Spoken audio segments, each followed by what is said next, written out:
That record held now that the camera completely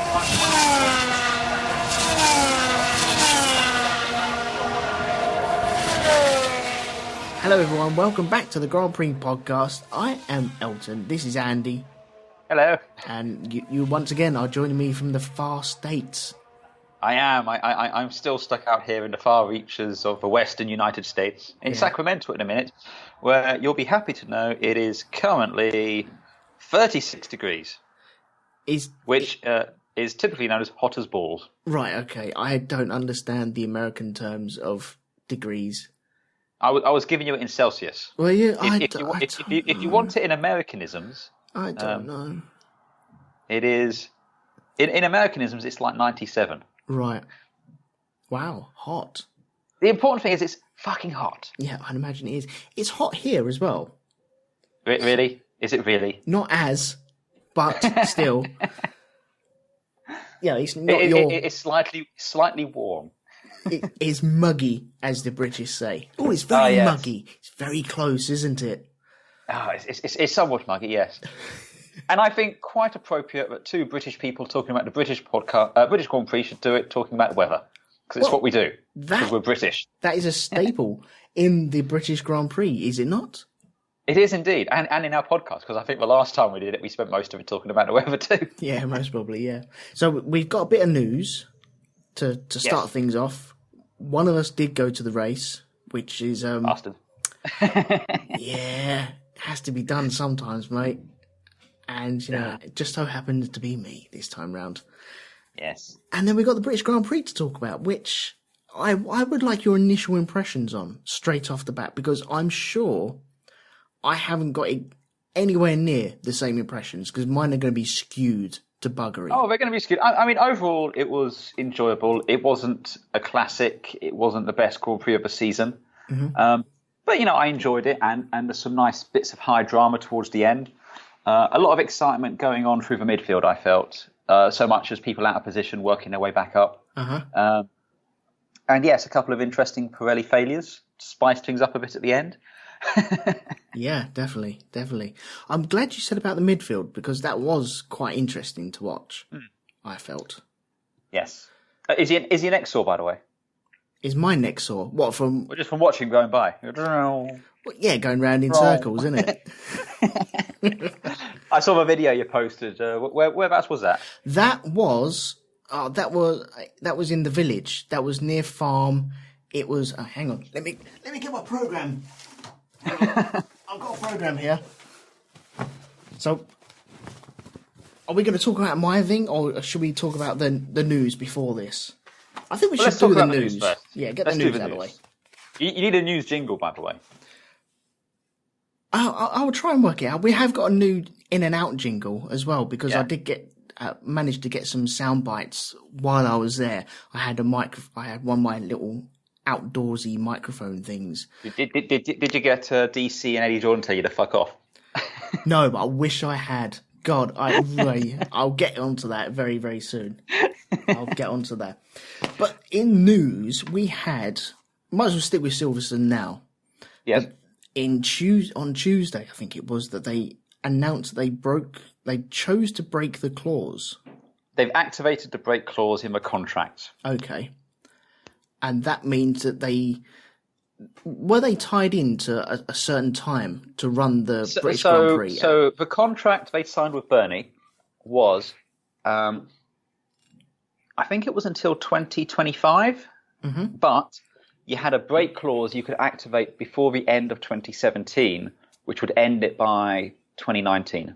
Right. But if you didn't trigger it then, you'd have to go all the way through to the end of 2020. Yeah. And it being Bernie and a Bernie contract, it was a bit shit. And one of the clauses was there was a 5% increase on payments every year. Wow. Yeah, and that doesn't reflect any investment. It doesn't reflect TV numbers, doesn't reflect people coming or going or ticket sales. It's just a flat 5% increase every year. Jeez. Which just means it became untenable. I mean, you think about that. From the time, so I think that contract was signed in 2015 originally. Mm-hmm. Yeah. So that's going to be a 50% increase over the course of a contract. Flipping hell, that's a lot. And again, it ain't exactly a cheap deal in the first place. No. Well, someone actually signed it, though. That's the thing. Yeah. Well, I think they signed it at the time because there was a lot of pressure just to get a deal done. Yeah. And Bernie being Bernie was, playing his kingmaker sort of thing, whatever he does. So it was like, well, here's a deal. Tell you what, you can have a get out in a couple of years. And I expect he would still be there. And he just turned around and say, well, if you want to have the Grand Prix, this is the best we can do. Yeah, that's maybe right. 4%. This is what Bernie does, Yeah, stick it up to 5 and then maybe drop it down to 2.5. He's still making oodles amount of cash. Yeah, absolutely. I mean, I can't fault the man for getting paid for when people are willing to pay it, but still, bit of a dick move. Yeah, that's right. Also, sticking with England, we had a London event, didn't we? We had a London Live. I obviously I couldn't go to this one because I'm over here in the colonies. Would I did you go have to the gone, last though? one they had. Yes, I absolutely would have gone. Yeah. I went to the one they did in 2005, was it? Yeah, something like that. Something like that. They did one before where they raced up and down Regent Street and everything. That was really good.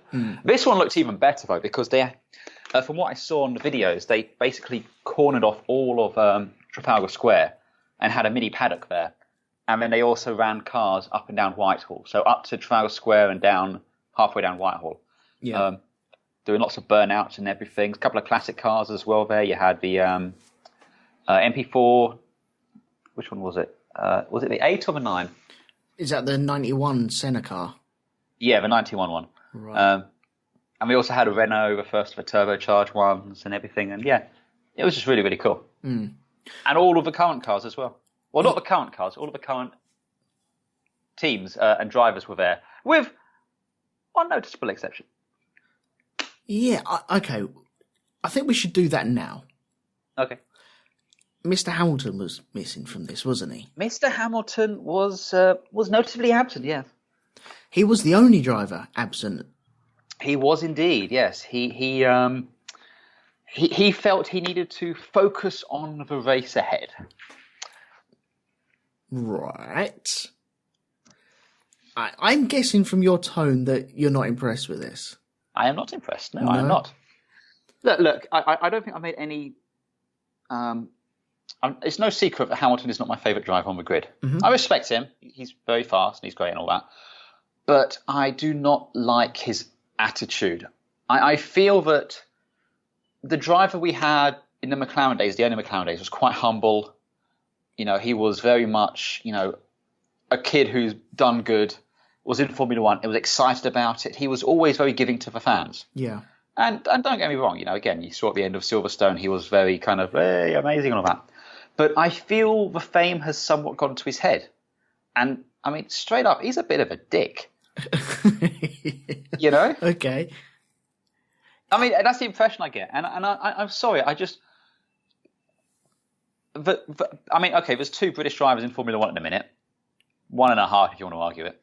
But still, does Hamilton, fighting for the world championship, he's a 4-time? No, he's 3-time world champion. Yep. And there's Jody and Palmer. Now, who do you think the fans were more excited to go and see?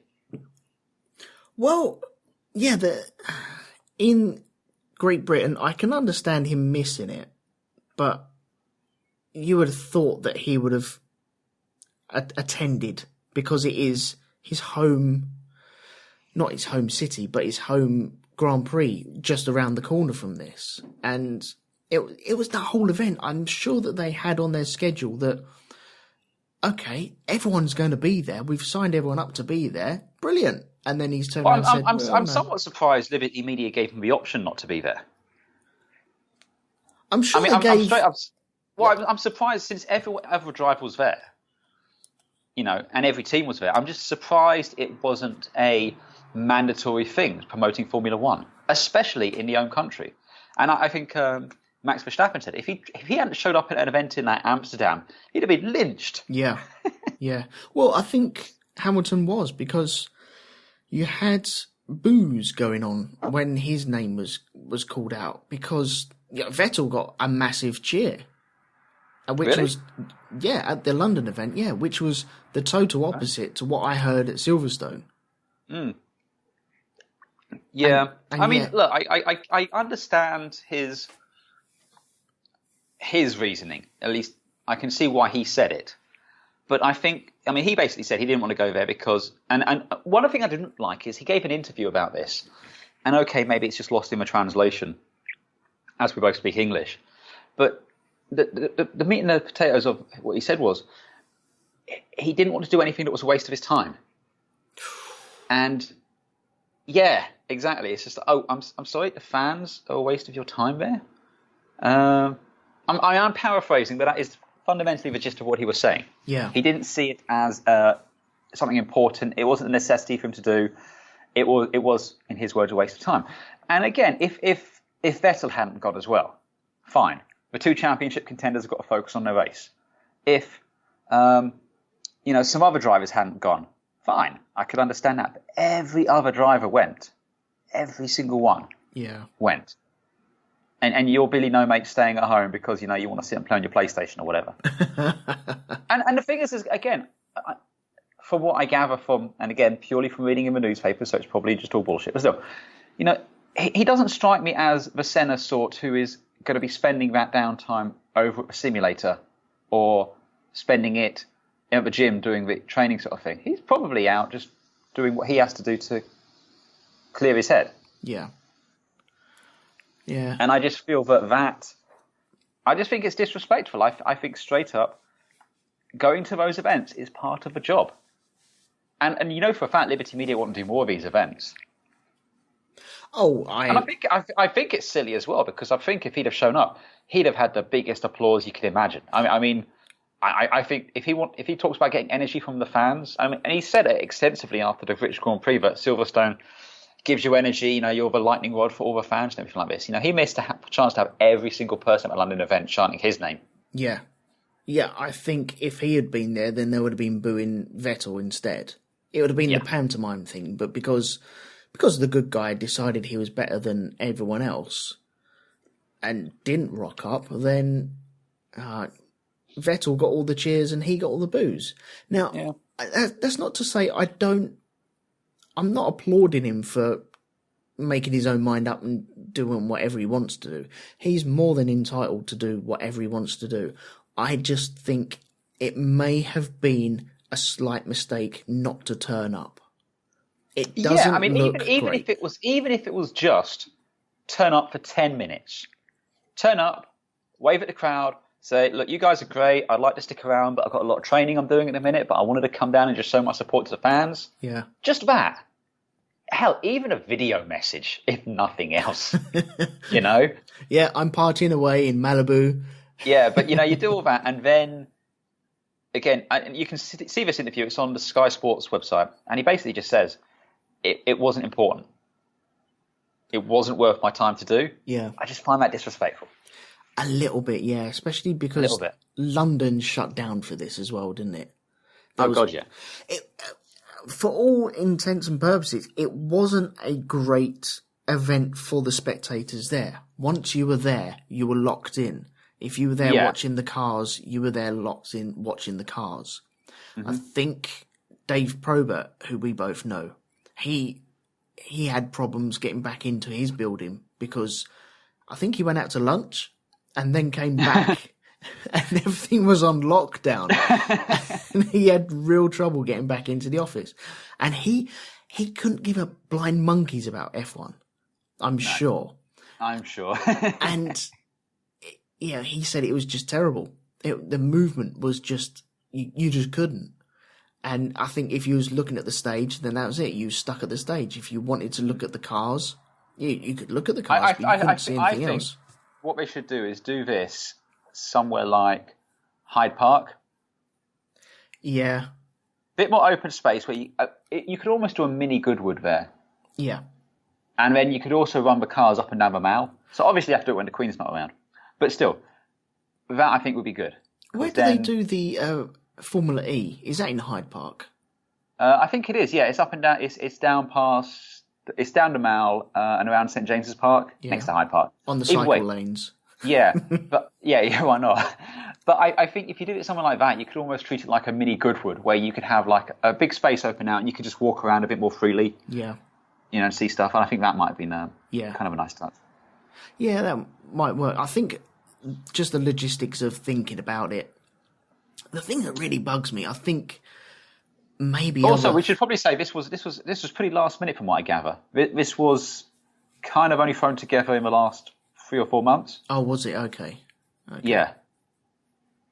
Right. Okay. Well, I won't say what I was just about to say then. Okay. No. Say it. Do it. No. I want to know. No, I'm going to leave that as a little teaser. What else did we have then? We had Hamilton no show. Had Ricciardo doing donuts where he was told by the Council of Westminster not to do any donuts and go over a certain speed limit. And do you know what? I applaud every single person that did a donut there. Yeah. And that was dragged to a bull, wasn't it? Well, yeah, of course. You're going to turn around and say to the drivers of some of the fastest machines on Earth, no, don't do donuts. That's just, okay, guys, how many donuts do we do? That's all that is. But it looks like a good event. I was very jealous, but I knew the good stuff was coming. I'm sure you got over it very quickly. Yeah. It's a case of, now that I've moved out of London, everything's happening in London, so I need to spend more time getting back into London to do it. I spend more time getting back down there now. And so when stuff like this happens, I get a bit jealous. But, like you said, it disappeared rather abruptly. Mm-hmm. Force India, a change in name. Well, it sounds like they're going to be changing name. It's something Force or something, isn't it? They're just dropping the India bit, basically. It sounds like Force One. Force One, which it sounds like some evil genius's private jet or something. Well, I think it's very clever because if you shorten it, what does it become? F1. Oh, there is that, yeah. So there's something underlying. It's the F1 car. Yeah. But yeah, that's going to be happening soon. It sounds like it might be happening towards the end of the year or very much for the beginning of the 2018 season, at least. Yeah, I think so. I mean, the reason they went with Force India in the first place was to try and encourage investment from India, and it's just not materialised for them. Yeah. So I think dropping that just means it's a bit more open internationally because, for good or for ill, people don't necessarily think India; they think high tech and everything. So maybe this will encourage people to just again invest in the team and take them forward there. So also, I don't think Vijay Mallya is still trying to sell it, but he was trying to sell it for a while. So I don't know if that's still on the books. I don't know what's going on with him. I thought he was not coming into the country, but he was at the Grand Prix this weekend. So yeah, he was. I don't know. He was wanted for. He was going to be arrested or something. I don't know. Well, he owned like 900 million in something. Anyway, I know there's. I'm really skirting around the words tax evasion and alleged stuff. Her Majesty's Revenue and Customs would very much like a word with him. Yes, I can't remember what it was, but wasn't it down to his air? It's his airline. Air Asia, was it? Went bust. Kingfisher, that was it. Yeah. Right. Okay. Kingfisher was him, and he still owed 900 million. Anyway, it's all alleged, and we're not saying anything. All alleged, absolutely yes. Alleged tax evasion. The money was just resting in his account. Allegedly, I need to say that again. Allegedly, yeah. Yeah. And the last bit of news was very interesting because you sent this over to me. Do you remember what this was? I have no clue. The Toro Rosso wheel tethers? Oh, yes. So during pre-race scrutineering, the FIA found that the wheel tethers on the Toro Rosso were not up to the standard they expected. So they told Toro Rosso to fix them, and then Toro Rosso turned around and said no. It's a bold strategy, Card, and let's see how that plays out. Well, you don't ask, you don't get, etc. Yeah. It turns out that was lost in translation, though, wasn't it? Yeah. Apparently so, yes. I don't know what. Apparently, it was something was lost in translation, and they've agreed to replace the damaged part. So no further action was warranted. But it was just one of those when you see the report and the picture, and it goes, Toro Rosso were asked to replace unsafe wheel tethers, and if you saw the picture, it looks like they've been cut and then just tied back together. Yeah. Yeah, imagine a rubber band broken and then just a little kid has gone, oh, do you know what? I need to put this back together and just tied a massive knot in the middle of it. You think, okay, that's not going to last long. I'm just guessing that they did that, thinking about swapping it later on anyway. Yeah, something was definitely lost in the translation. That I'd be very interested to know exactly what was lost in the translation. But yeah, that was kind of done. I'd also be interested on how they actually broke or snapped or where got worn down. Well, yeah, definitely. And it was on Science's car as well. You think if Kyvatt was going to try and sabotage him, he'd go for something a bit more vital. Yeah, that's true. That's true. So, any other news, or is that it? Well, I suppose this kind of crosses over between pre-race and actual race. We had the first test of the F1 Shield. Ah, yes. Okay, and your thoughts on it are? Aesthetically, I quite like it. Yep. I actually think it would be better if it just came all the way back over the driver, to be honest. But I like what it is as current. From what I hear, it needs a bit more development because apparently Vettel was complaining about feeling dizzy while driving with it. The interesting thing is this isn't like an FIA-approved one. This is a Ferrari interpretation of it. Yeah. Basically, the team trying to get a drop on if they're going to have to implement it, getting a bit of development, I suppose. It just ran for a single lap. Grosjean was very much opposed to any form of cockpit protection at all. I don't know why, basically. I quite liked it, especially from the front. It had a very LMP1 vibe, and everyone knows that I'm a huge LMP1 fan. So, I was down with it. What about yourself? What did you think?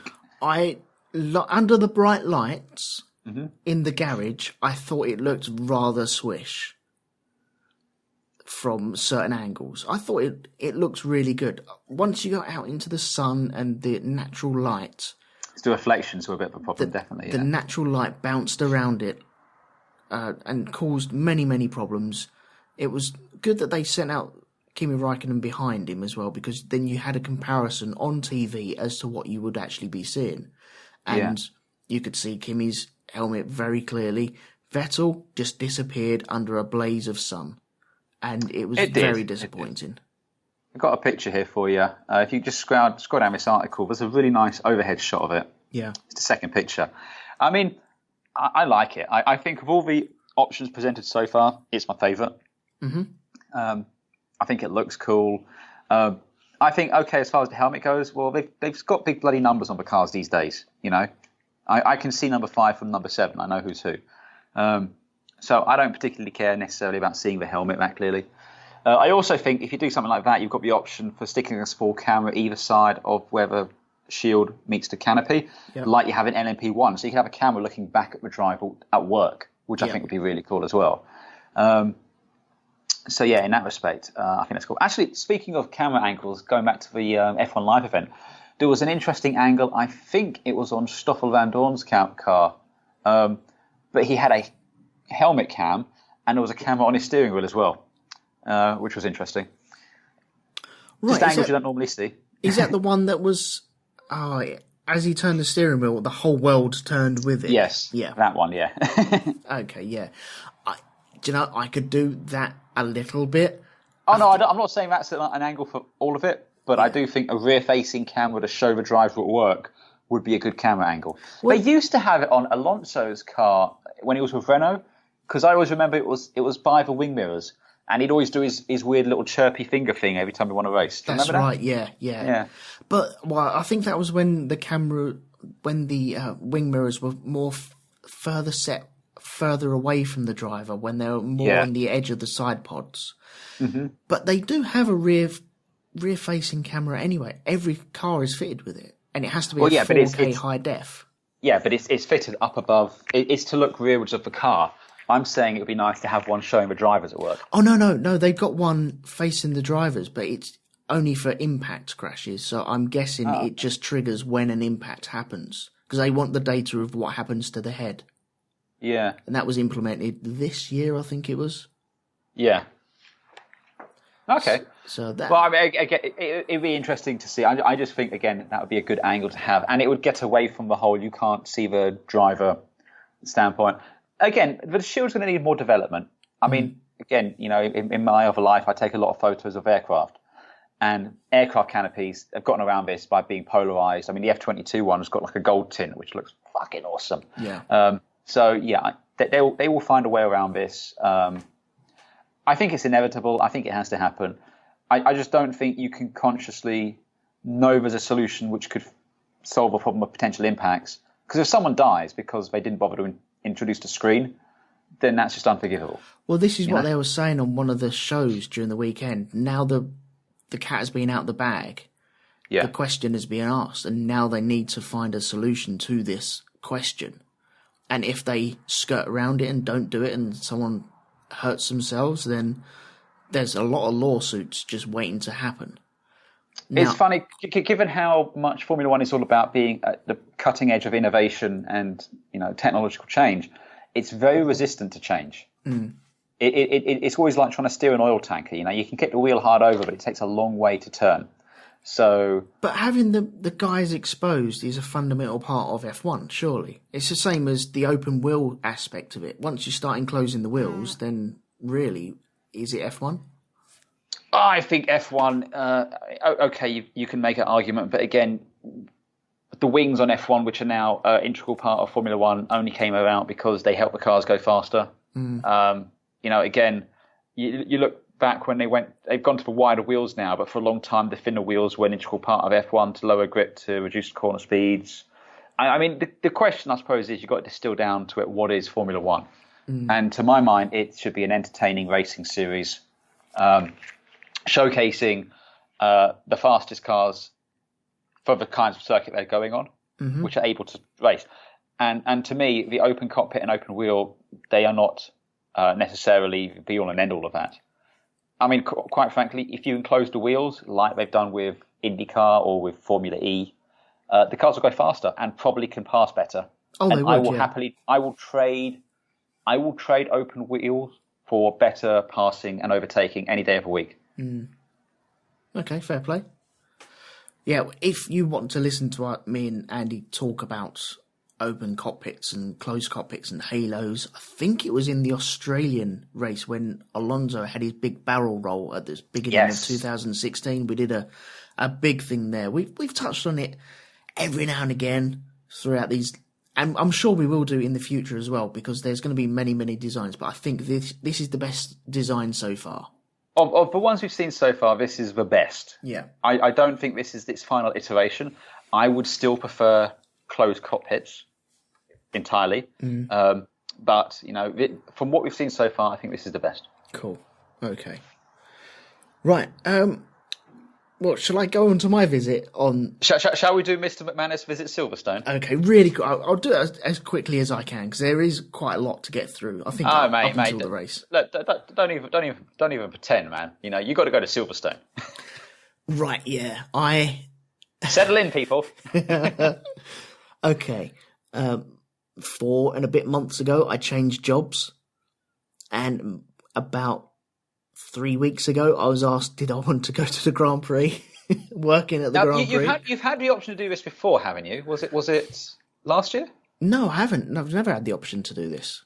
Well, I thought you had it, but you were told you'd have to stay in your van the whole time. No, that I think that's a misconception. If anyone from my work is listening, by the way, it was rubbish, and I really wouldn't recommend it to anyone actually going. Just leave it to me to do. I don't mind. I'll settle in. He's selfless in that way. He really is. It is, yeah. I'll take one for the team. It's fine. But yes, I was first given the impression that I'd be sat in a field, and if a call comes in, then I might be able to enter the track and go do the call. Otherwise, I'll just be sat in the field listening to the race on the radios that they have there. And I thought, do you know what? Sod it. Let's risk it. Let's find out. If it is that, then I know for future reference. If it's not, then bonus. I've won straight away. And yeah, it turns out I won straight away. It was a marvellous weekend. It really was. I was given contractors passes, which enabled us not just to go with the normals. Oh no, we weren't the normals. We had access to the inner circle, which is not off limits, but I think it's another pay grade above, which is really cool. Really, really cool. The wonderful thing is we got parking on site as well. Nice. And we got parking in the media section, which was even better. Do you know why? Being soldiers with the greats. Yeah. Do you know why? Because when I pulled up on this Saturday morning, I rocked in there around about just gone 8 o'clock. Guess who pulled up right next to me? I didn't park next to him. Was it Johnny Herbert? It was Johnny Herbert. I didn't park next to him. He parked next to me. And got out, had a little chat with him, got a photo with him. That was it. That was my weekend made right there and then. But oh no, it gets better. It gets absolutely better. That was just amazing. What a nice chap. I know it's a really, really busy weekend for all them media guys. And for him just especially the Channel 4 one. Oh yeah, yeah. But for them just to give me a couple of minutes was just amazing. Was it Damon Hill taking a picture for you? I'd like to say it was. I'd like to say Derek Warwick, Damon Hill, Jackie Stewart, and many other people were behind the camera pulling faces, but it wasn't. But yeah, that was already the cherry on the cake. So that was really good. We wandered around, had a little look around, and yeah, the passes, they don't get you into any buildings, but we do work on a couple of buildings. So if something had happened, we would have been allowed into the buildings. And so we had access to anywhere we wanted to go inside the inner circle, which was lovely. It really was, because we settled on the outside of the circuit and watched a bit of the free practice on the outside, and then ventured in and wandered around there. And yeah, it was the free practice was eye-opening. It was nice to hear all the other cars as well, but then you get to hear the Formula One cars roaring past, and they all tend to sound the same, which is a bit disappointing. I was hoping to hear more of a burble from the Ferrari, at least. But they all have this Scalextric type sound to them as well. And on the first lap of the race, you got the whiff, which I absolutely love when I've been to other motor racing events. You get the whiff of all the exhaust wafting over you in the first couple of laps, because everyone's compact into a single point. And we had that on the first lap. And yeah, it does smell slightly electrical, but the smell is still there. It's like new Scalextrics first thing on Christmas morning when you're whizzing it around and you smell it and you're like, yeah, I can smell that. That smells nice. But it's also got the beef behind it as well. Yeah. But while we were around there, I did head up down to the paddock as well, and we were allowed behind the paddock, but we weren't allowed in the paddock. There are restrictions to these places. Oh, okay. And which I can understand. But we did see on our journey. Oh, who did we see? Hang on, let me pull up the list, because I did actually write down a list. I think I sent you a list of who we bumped into as well. I'm not seeing any list. No, it's news to me. Oh, okay. I thought I sent. I saw the photo of the back of DC and Eddie Jordan. Oh, that's right. Yeah. Well, okay. Not to boast or anything, but we did see Johnny Herbert. Eddie Jordan came out of the media centre, and I did approach, and he's like, no, I'm just going to go get changed. I'm on air in a couple of minutes. And I'm like, okay, fine. I don't want to get in the way.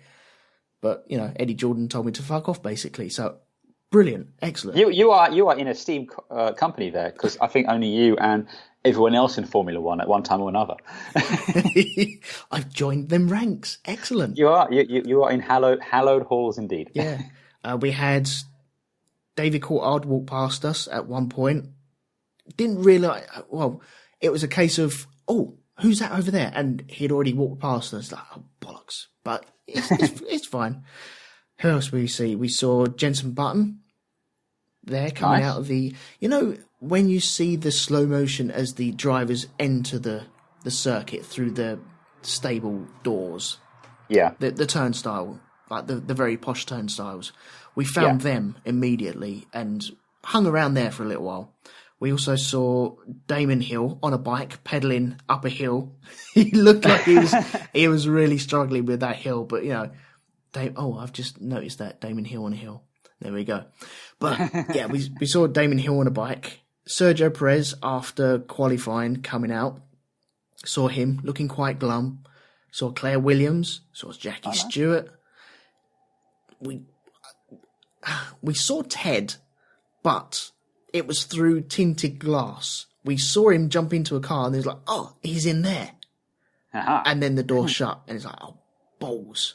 I was hoping to get Ted to sign my notebook, but alas, that was not to be. Next time. Yeah, maybe next time. We saw, Billy Monger. He was there as well.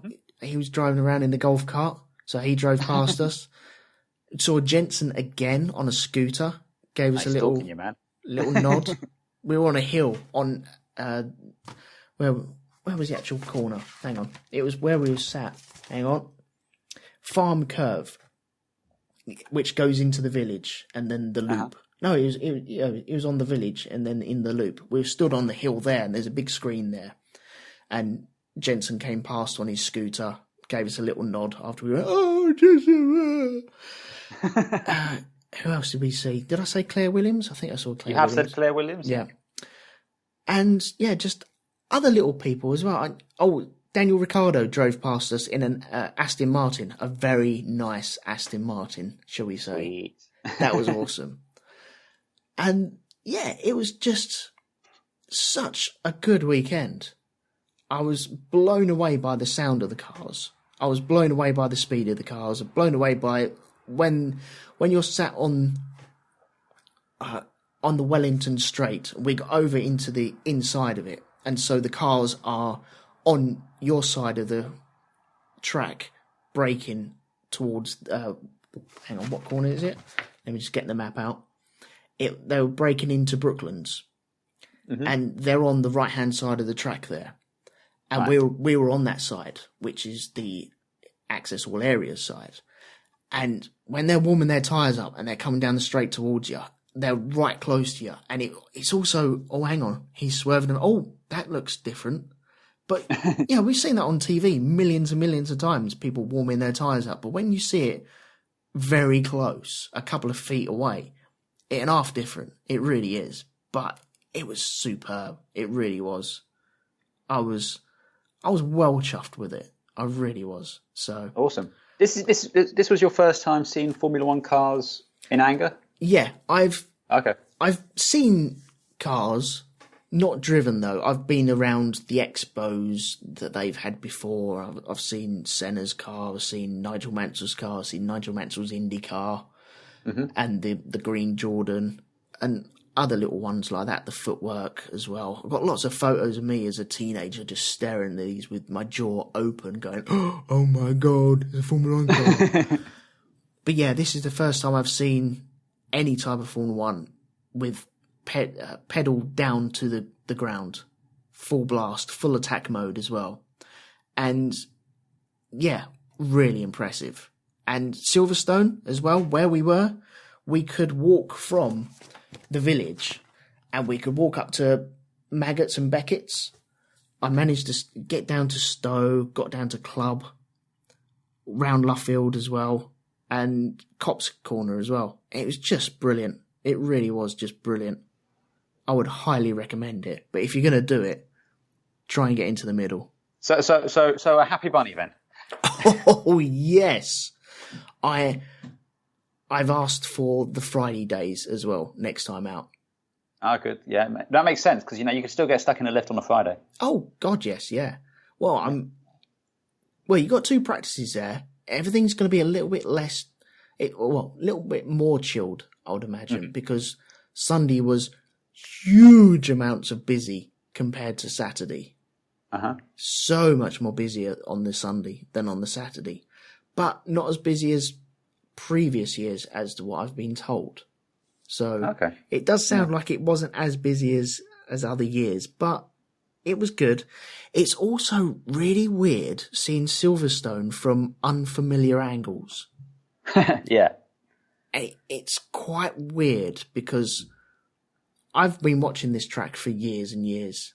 I've played many games on this as well, and the hill going down the back straight, the hangar straight, I walked up that, and it's not as heavy as what you would imagine, or what the TV describes it as. Mm-hmm. But then once you're stood at the village looking down, you can really see it. It's very strange. Also, I think they might have changed the camera angles going into the village, which is peculiar. But I've got a new perspective on that track. I did like the layout anyway, but it's totally different. I thoroughly enjoyed it. I thoroughly enjoyed the race. One thing that I did find peculiar was people paying to go there, to go into the hospitality areas as well. And on the Beckett's corner, there is a big screen. Uh-huh. But there's a big screen just set out for the hospitality. So it is like sitting in a big front room with lots of people in your front room. And there was people on that mound as the cars are going past on the left-hand side and on the right-hand side. People gathered around the TV just to watch the TV. Yeah. And they sat there watching the TV, not watching the cars go past. They were watching the TV. Huh. And you think, you do know that they're going past you right there. All you have to do is turn your head a couple of degrees and they're there. And you can watch them go into Maggots and Beckett's, some of the best corners in the world. And they're just sat there watching the TV. It might be a case though they literally go every year. Could be. It could be. It could be. You know, you get that because I mean I've seen this with air shows. I mean I've done so many air shows in my time that you just get to the point where when the Eurofighter and the Vettel start going at it, you're like, oh, come on guys, get it over and done with. You're too fucking loud. Yeah, I'm bored of it now. I can see how it could become a bit blasé if you're used to it. So that might be what that is. I was just going to ask, just again from a visitor experience. So you did the race, obviously, and qualifying. Was there much else there, like either side of that? I mean, because we sometimes see they have concerts and like fairgrounds at other racetracks. Was any of that sort of thing there? Yeah, well, there was the Porsche Cups, which was really good to watch. We had GP3, we had F2 as well, qualifying and races. Okay. There was a concert with Reef playing.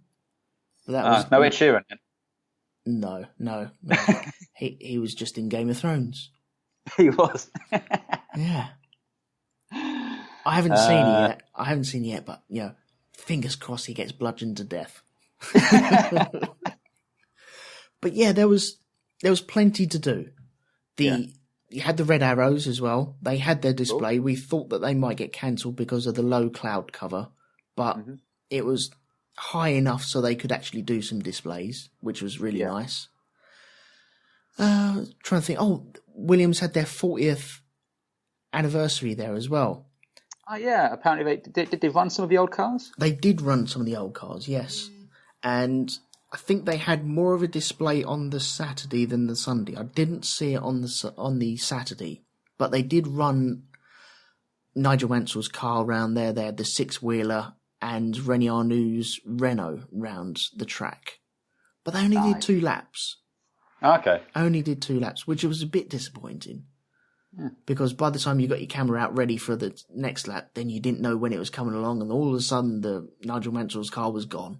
And you're like, balls. But there we go. It was a fabulous weekend. So even if you didn't get in for free, I don't know how much tickets are for the British Grand Prix, but would you say it's worth the money to go? I think it is, yes. The problem with that, though, is that you'll be parking miles away. You'll be camping possibly as well. Yeah. I was spoiled. I was really spoiled. It's not often you get to drive into Silverstone anyway. But on a race weekend, parking in the press area, that doesn't happen. That doesn't happen at all. I wouldn't like to think how much them tickets were worth. Wow. God knows how. So what we need to do is we need to get this podcast to a point where we're big enough to qualify for media access. Yes, that's what we need. Yes. So, listeners, if you know anyone that needs to listen to a podcast about Formula One, please share it around, or just jump onto the iTunes, and reviews will always help us in that way. I'm sorry, I'm just looking at the prices on the website here. So I don't know what these mean, but Ultimate Grandstand, which is pit straight, Friday to Sunday tickets, £659. I wouldn't bother. I really wouldn't bother, because the new stand where we knew this a couple of years ago when they first started. You can't see the teams changing their tyres at the end of the pit lane because of the gradient. Just general admission Friday to Sunday. So assume that's what you had. General admission. Yeah, it's £230. Yep. Per person. Yeah. What about parking? What about parking on top of that? I think it's like £60 a day in one of the car parks miles away. Wow. Yikes. Yeah, yikes indeed. This was proper spoiled. I was, and you were properly spoiled, my friend. Yeah. It's not often I get to do that sort of thing. Normally, I'd turn around and go, "No, I won't bother." But yeah, I was going to say you are well renowned for not wanting to turn up to new experiences. So the fact you went, it says a lot about it. Well, I did have a wobble on the week before, as is my want. I always have my little wobble anyway, but I thought, nah. And I didn't realise how easy it was to get in there. The roads around there were really good. Getting out was really good. Getting in was really good. There was no problems with that at all. But then again, I was going right into the middle. So I can't really complain about that either. But I would... General admission, that would only get you on the outskirts of the circuit. You wouldn't be able to get on the inside. I've just found 3-day Paddock Club tickets. Yep, go on. You sure you don't want to guess? 3-day Paddock Club tickets. I'm trying.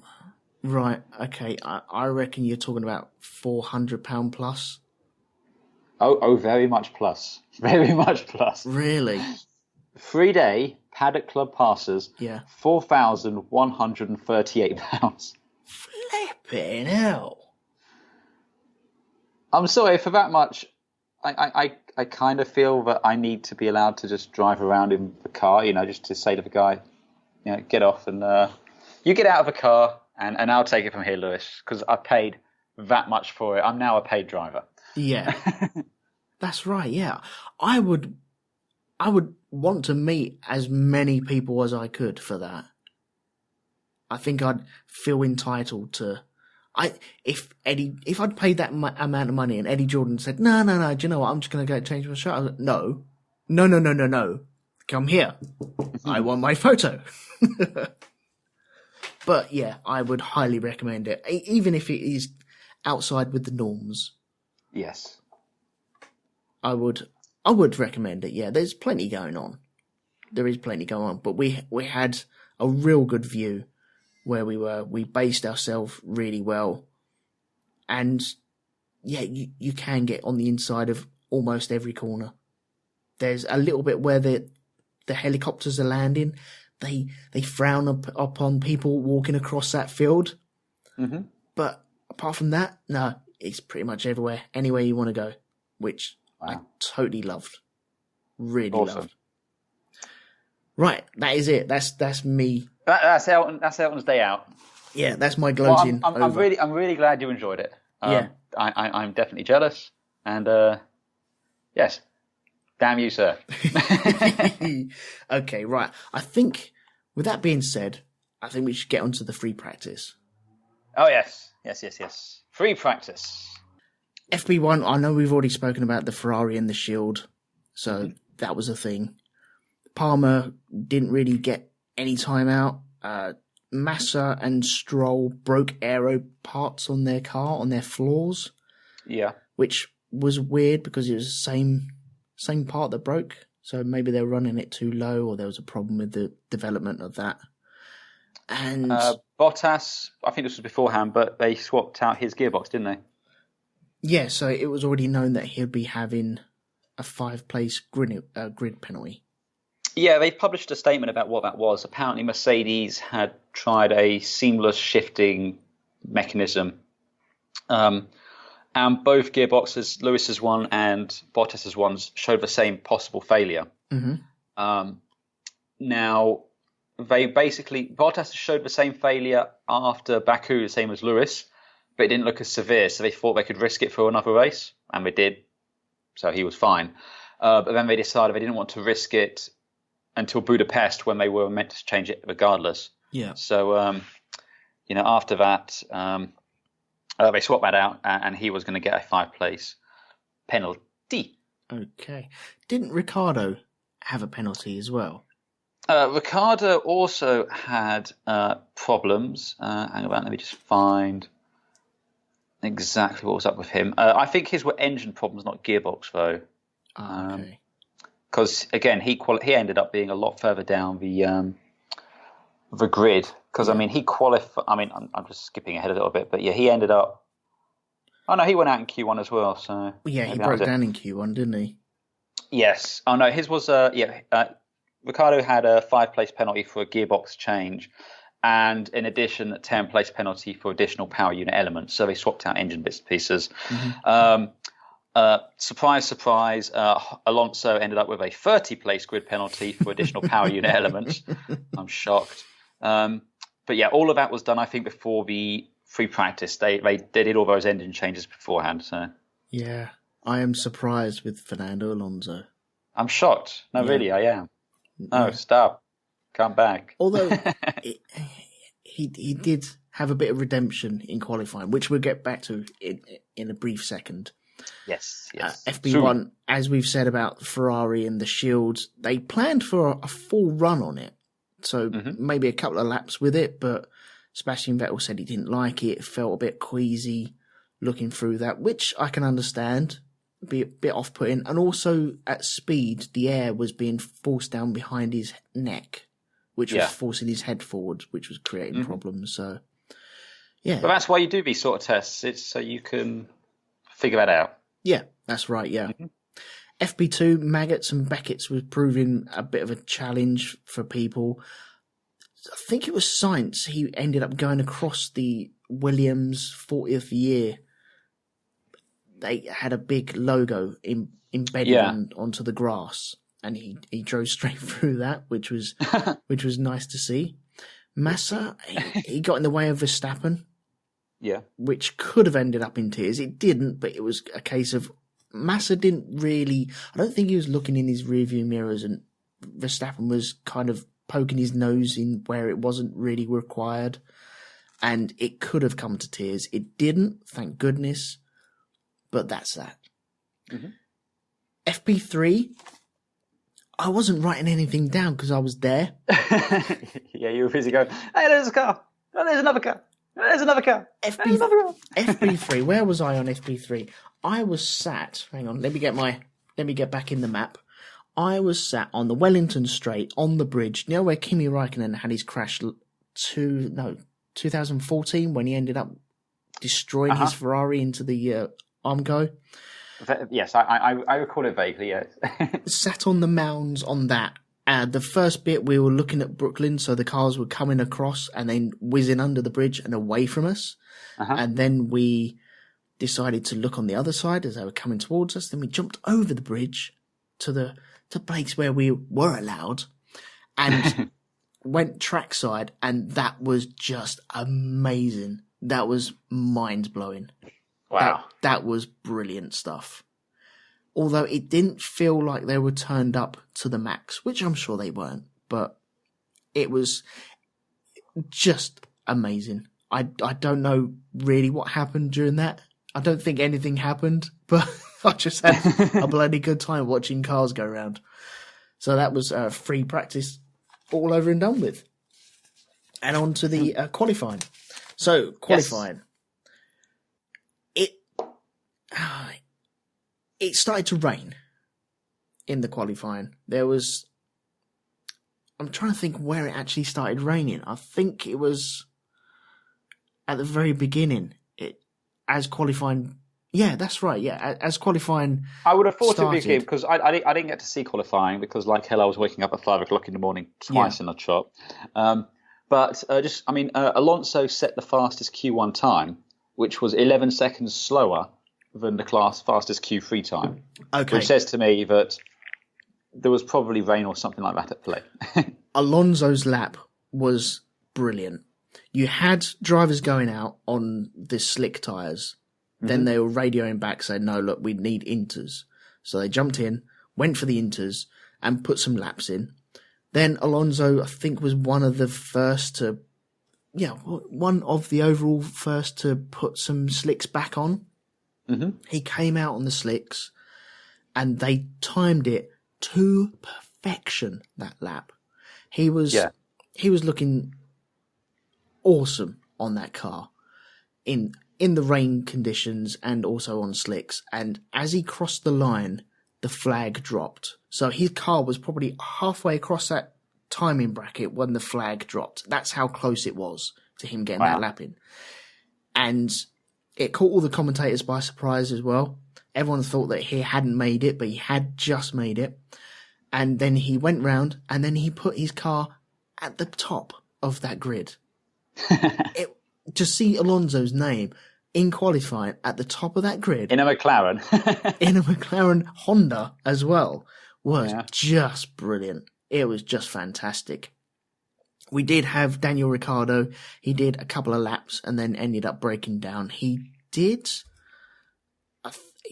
set a time to get himself into Q2. No, it wasn't even that fast. No, his time was 1:42.96. Yeah. I think that was the slowest Q1 time. Yeah, that's right. Yeah, I thought he got into it, but no, he broke down, and you could hear the whole stadium just go, "Oh, one of our favourites is out." Yeah, that's not good. So it's a shame. Yeah, he ended up starting in 19th position when all was said and done. Yes, because again, Alonso had so many penalties. He was starting behind your van, I think, wasn't he? Yeah, that's right. Yeah, which was parked next to Johnny Herbert's car. Well, Alonso's on the other side. Yeah. He parked next to me. So in the first Q1, we lost Daniel Ricciardo, Ericsson, Verline, Magnussen, Stroll. Mm-hmm. Into Q2, which was drier. Where did I go? I actually sat. I wrote down where I was sat on this. I went down to Maggots and Beckett's so you could see them because this was the fastest part. Q2 is always one of the fastest ones. Yeah. They're usually low fuel. I suppose generally Q3 they go faster just because again they don't have to wear out the tyres. Yeah. But they're usually pretty nifty in Q2, yeah. So we went over to Maggots and Beckett's, go through that complex there. Yeah. And there was more spark coming off Alonso's car and the two Ferraris. Whether they put new skid blocks on there or not, I do not know. Or whether they were running them lower, I don't know. But it was definitely noticeable that you could see Alonso and the two Ferraris skidding a lot more than anyone else. There was sparks coming off of theirs and no one else's. Mm-hmm. So that was noticeable. We had that's all I've got really for that. Everyone else just poodled around. It was really impressive. I haven't got any details of actually what happened because I was just there going, oh my god, oh my god, oh my god. So who did we lose on Q2? We lost Felipe Massa. Mm-hmm. Carlos Sainz. The Williams weren't doing particularly good in qualifying, it must be said. I don't think they did very well overall for the whole weekend. No, it's true, yeah. I don't think they had a very good weekend anyway.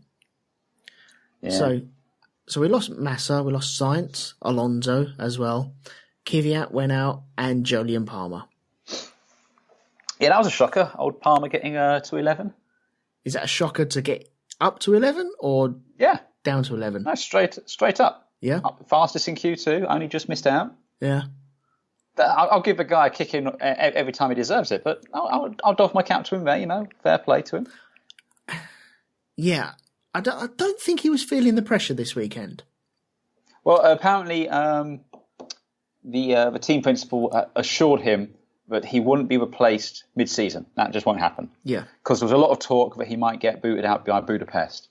Right. So the head honcho at Renault went over to him and they said, look, there's no chance of that. You will race for us until the end of the season. So he knows he's safe until Abu Dhabi. So he's got until then to prove that he's worth being in that second seat. Yeah. He has had a bit of bad luck as well. We have to admit that. He has had... Absolutely. It's not all been him. No. He has suffered his fair share of bad luck. And it doesn't help when you've got a really highly rated teammate, because that's the problem. When you have to... I mean, when it was him and Magnussen, no disrespect to Magnussen, but, again, Magnussen is no Hülkenberg. You can't tell how much is the car, how much the driver. But when you put someone like Hülkenberg or Alonso in the car, that's when you can see what's the absolute most that car can do, because they will get the absolute most out of the car. Yeah. And that's when, we're probably only talking a couple of tenths here. Palmer's time was a 1:30.19. Hülkenberg's time was a 1:29.3. So just over half a second. Yeah, just under a second, basically. But that's the difference between 6th and 11th. Yeah. Yeah, that's right. Yeah, I do feel sorry for him. We're going to be talking about him in the race as well, because he had a stinker of a race. He did. Well, did he have a race? I don't think he did. Like you said, we'll get to that. Yeah. Okay, Q3, I went to the bridge on Wellington Straight for this one, and this was flipping impressive. Once again, details, it's really sketchy because there was no big screen to actually follow it on there. Mm-hmm. And I got home and I was so shattered, I fell asleep during the qualifying as well. I was absolutely shattered. I'd done a 14-hour day at that point, and then some. You were plumb tuckered out, were you, mate? Yeah, I was, yeah. Oh, he's tired type thing. So, yeah. Who did we lose in Q1? Well, do you want to run up the top 10 on this one? Yeah, again, I didn't watch it, so I can't really comment on anything overly impressive or anything. But, you had Grosjean 10th. I know he complained he got held up by Hamilton, but we'll talk about that in a second. Yeah. Stoffel Van Dorn was then 9th. Impressive with the McLaren up into Q3 again. And even more impressive for pacing Alonso. So, doff our cap to old Stoffel there. Yeah, it's doing all right. The two Force Indias, Perez leading Ocon, was 7th and 8th. Then Hülkenberg, 6th in the Renault. Very impressive for what he's doing with that. Again, Renault have pretty much gone from maybe the third worst midfield team to be scrapping for the best midfield team. Yeah. So that's, well, at least with Hülkenberg's car. So that's really impressive there. Then we have Max Verstappen, qualified 5th. Now, Bottas qualified 4th, but we've already said he has a gearbox change, so that knocks him down to 9th. Yep. Now, this is where it got kind of interesting. Two Ferraris, Vettel in 3rd, Kimi in 2nd. So Kimi beats Vettel in the Ferrari race to pole, or to the front row anyway. So Kimi started alongside Lewis Hamilton. Yeah. With a mighty 1:26.6 dead. Yes, that was very impressive. That was. Was that the lap record? Yes, by a country mile. Yeah, it was. Look, again, I said it before, not always a huge fan of Hamilton, but I will doff my cap there. That was damned impressive. He really made it look so easy. Yeah. I think in Q1 he went wide at Village. We saw that when the rain was starting to come down. That possibly was his only mistake of the weekend. Mm-hmm. There was nothing else really that went wrong for him. He had it in the bag straight. As soon as he turned up, he had it in the bag, I feel. He was doing so well. So, on to the race then, I feel.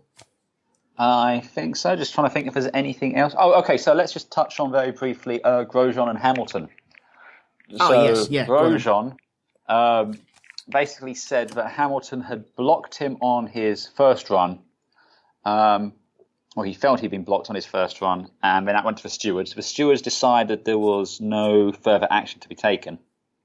They said, although Hamilton might have impacted Grosjean, there's no evidence he impeded Grosjean. I think implying that Grosjean wasn't actually catching Hamilton. Hamilton was just ahead of him. Now, we can get into the old ins and outs about these cars being unable to pass and whatever, but still. The fact that on the next lap as well, he wasn't able to improve or anything like that. That was that as well. What I found quite interesting, though, was afterwards, because you think back to Grosjean back in 2012, he was quite a fiery individual, rather impetuous. Yeah. Certainly the bane of a lot of people. I seem to recall Alonso at one point calling for him to be kicked out of Formula One. I think that was after Spa, wasn't it? Yeah. And he had to serve a ban and everything like that. But he did kind of mature and kind of became quite a respectable driver, almost reformed, if you will. But I've got to say, this season, maybe towards the end of the last one, he seems to have slipped back a little bit, running his mouth a little bit too easily. And he basically came out and said the only reason Hamilton got off is because the stewards didn't want to impact the title fight with a homeboy. Right, okay. Which I think is quite insulting to the stewards.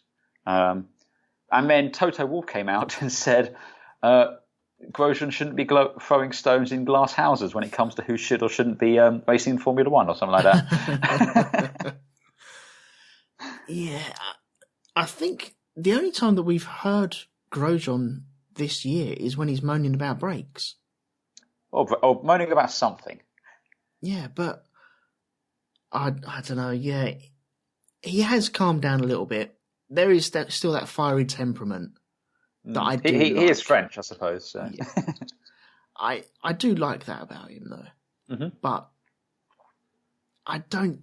The steward. I don't know who the head steward was this race, but yeah, kind of insulting to them. I don't think if there was a penalty to be dropped on someone, then I think they would drop it on someone, no matter who it is. I think. We've done it in the past as well. I mean, again, we how many times we've been enjoying a really tight championship fight and a penalty's fallen down. I mean, hell, Hamilton back in it was. Where was it? Was it Spa? And he passed Kimi, and then he was given a penalty afterwards. That's right, yeah. For cutting the chicane. And, again, that almost cost a championship. And it was just like, why do you do that? Just to keep it alive for another race. And, hell, conspiracy theories have been going around since day one.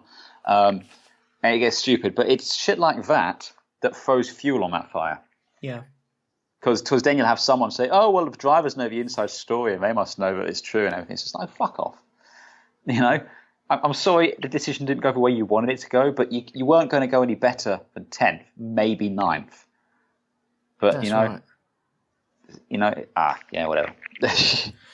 Yeah, just carry on. Carry on driving. Yeah. I'm not saying that even because it's Hamilton up front in the British Grand Prix, to say that the stewards wouldn't drop a penalty on him just because he's English in the British Grand Prix, I don't know. That's I think they still would. Would. I'd like to think they would. I mean, if they weren't going to do it, they wouldn't have even drawn attention to it. Yeah. I mean, they didn't have to say they were going to investigate it, did they? No, they don't. No, they're just brushing under the carpet. No, it never happened. Yeah. What's this silly little French man talking about? Go away. Yes. So, yeah, I mean, that was just a little bit irritating, but there you go. Okay, so on to the race then. I think that is on to the race. I can't think of anything else of note from in between. So, very briefly, actually, there was something that happened between the thing and the race. Martin Brundle was taken ill right before the start of the programme. Yeah, I heard about this. I didn't catch any of it because, obviously, I wasn't watching it. So well, I didn't see the pre-show. I only caught the race itself. Can't. Bad part of me. Anyway, but just reading up on it, he was going to be doing his 20th anniversary grid walk, and Ross Brawn was going to present him with a trophy. Yeah. But he was taken ill, apparently with a stomach virus or something, and he had to go to the medical centre. They said he's okay. He walked out of a circuit on his own, gave a thumbs up to fans. So Paul di Resta had to come in at the last minute to commentate with Crofty, which I think did a very good job, to be honest. Yeah. Fortunately, though, it sounds like he's absolutely fine, and Brundle should be back in 2 weeks' time for the Budapest Grand Prix. But yeah, that was just a bit of a scare, because I don't think we mentioned this at the time, but apparently he had a small heart attack at Monaco last year. Yeah, that was last year, yeah. Yeah, last year. And still went and did the podium. Well, that's what the country wants, so that's what the country will get. Yeah. Fair play to him, Again, there was a nice little tribute to him before the race I saw. And Lewis Hamilton said he's effectively this generation's Murray Walker. And you know what? Pretty much is, Yeah, some people love him, some people hate him. And with Murray, I know this is treason, but I wasn't that fond of his gaffes. Everyone thought, isn't it wonderful that he makes all these balls up, and it got annoying towards the end, I feel, for me. Well, for me, okay, yes, granted towards the end, but I mean, for me, it was never about Murray on his own. It was the dynamic between him and James Hunt, and then later Martin Brundle. Yeah. It was literally the highly excitable Murray Walker and the straight man. Yeah. And then, I think one of the things that Formula One lost when Murray kind of retired, we didn't have a good foil for Martin Brundle for a long time, because I never really rated James Allen in the commentary box. Who was the other one when they came to BBC? Jonathan Noble, was it? Well, no, Martin took over Murray Walker's position for a little while. I know James Allen had it for a little while, and Martin was the fall guy. And then Martin stepped up, and then you had David Coulthard as the fall guy, as the second man, which didn't really work for me. That. And then it split. For me, the best, still to this day, the best commentary duo is David Croft and Nancy Davidson. Mm-hmm. Even to this day, don't get me wrong, I like Martin. I love his grid walks. I prefer Ted's, but still, for me though, the best commentary team was David Croft and Anthony Davidson when we did it on 5 Live. Yeah. Primarily because, not just for this reason, but especially because when we did the formation lap, they'd play Thunderstruck as the cars were going. So you had that guitar going as the wheels started moving, and it was amazing. Yeah. And they do a little sum up, and they'd have little lines about what's coming up from the race, and little snippets of news, and then they went out. And I used to, with the red button, I'd have race on with the 5 Live commentary, and it was the best. Yeah. When you have the free practice and you have Crofty and Anthony Davidson, I prefer them. Yeah. I think Paul di Resta does a good job, but there's something about him that it doesn't work for me. He calls the baguette curbs sausage curbs. That just bugs me. It's a baguette curb. Come on. We've all penned this. It's come from this podcast. We've turned around and said, no, it's a baguette. That's the way it should be. Yes. And he calls it sausage. No, it's not a sausage curb. It's just something about him. I think he's harmless. I think he does a good... He's very good at doing that, but I'm always... Oh, it's not Anthony. He's not quite Anthony. Yeah. But that being said, I thought when I watched the replay of it, I thought he was superb through it. I thought he stepped up, did a marvellous job, without fault, and pulled it off, no problems whatsoever. So, well done to him for doing that. Yes. Okay, so the race. How do you want to do this? Should we do it again as we go through the did not starts and retirements? I think we should. Let's just kind of let's start at the beginning and work our way on from there. Okay. We kind of do it. Let's face it. We even before the race starts, we have our first DNS after the formation lap with old Jolyon Palmer's Renault decided to conk out. Yeah, that guy needs a break. He does need a bit of a break. He does need a break. I do have a slight criticism for him. I don't know if this was just unable, but it did seem like he stopped just short of the exit road. Right. Okay. It was like I think if he'd have rolled it forward another 50 yards, they wouldn't have had to do the second formation lap. Yeah. And as it turned out, it didn't affect the race. But you could see, I mean, they even said at one point that Vettel's brake drum was on fire. Yeah. And I just had visions of one of those cars suffering a failure from having to sit there that extra moment. Yeah. And I was going to be really annoyed if that had cost an element of the race. It didn't in the end, but I was just like, and I don't know if it was maybe the car literally couldn't roll the extra 50 yards, but it was just like, dude, the road was literally like 2 car lengths in front of you. I'll give him some due. I think it was down Hanger Straight. Number 1, I was stood at Stowe on the inside for a little while, and that is a very good place to sit or stand because there's hardly anyone there. Anyone there. And most of the passing this race happened on that corner. So next year, I'll be going there. I'll give him a break because you come down the Hanger Straight and it has got an incline upwards as well. Okay. So if he hasn't got any hydraulic pressure or he can't change gear, then he's going to grind to a halt pretty quick there. Mm-hmm. So I would give him his due on that. Fair enough. But yeah, gutted for him. And a home racer as well, you know. Again, that's, it was nice because obviously you have the Hamilton fans, but everyone that was around me and the grandstands opposite me as well, they all went, oh, it was really deflating. Everyone wanted him to do really well because it's the British driver on the British Grand Prix, and it was nice to hear that. You know, you listen to 2 old farts like me and you talking about Formula One, and every other week we're just bitching about Palmer and how fucking lackluster he's been. Mm-hmm. And too right as well, I think. But it was refreshing to hear that everyone was disappointed that he didn't even make the start. Yeah. So that was the only good thing that came out of him breaking down. Fair enough. I mean, again, it was tragic. The cars lined up back on the grid, had to do a second formation lap. We saw a lot of very smoky brakes, and I think it was one of the Force Indias reported that Vettel's rear brake drum was on fire. Yeah. That was Max Verstappen that said that. Oh, okay. Fine. Yeah. So, yeah, the start happened then. Mm-hmm. We're already 1 car light. We are.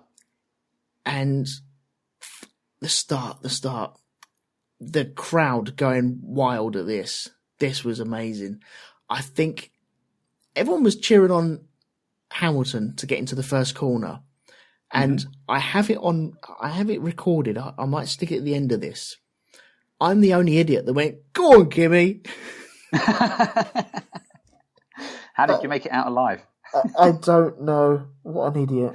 What an absolute idiot I am for doing that. But yeah, I've got that recorded somewhere. So nice. I'll try and stick that at the end. Oh dear. But that was not much really went on. Vettel went backwards in the start. Verstappen got a very good jump, didn't he? And he split the Ferraris. Yeah. Which was very cool. I mean, Raikkonen very strong away. But I mean, I think within the first 3 corners, we already had our first comings together from the 2 Toro Rossos. And that led to a safety car. Which was crazy, wasn't it? A little bit crazy. I don't quite know why they went with a safety car for that. I think there was a bit of debris, and also one of the cars was stranded on the inside of one of the corners. Yeah, but I still think, I mean, again, I can't remember exactly. I mean, it was like 5 o'clock in the morning for me. I still think that maybe it was a case of they could have done it with a virtual safety car or something like that. Yeah. But, you know, still, it is what it is. Did you see anything of the collision at the time, or? I didn't see it live, no. No. But you've seen it since. Oh, yeah, I've seen it since, yeah. And who is in the wrong? I think it's just a racing incident. I think Kyvatt got a little bit bolshy and lost control of the car, definitely. At which he got... I think, I was going to say, I think the incident itself is a racing incident, but I'm really not overly impressed with Kyvatt in the aftermath, especially his defence that Sainz should have seen the collision coming and moved out of his way when he'd lost control.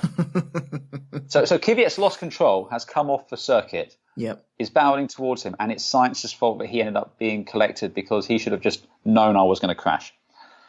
That's effectively how I read that. That doesn't wash. That doesn't work at all, does it? It really doesn't. And yeah, it's... Well,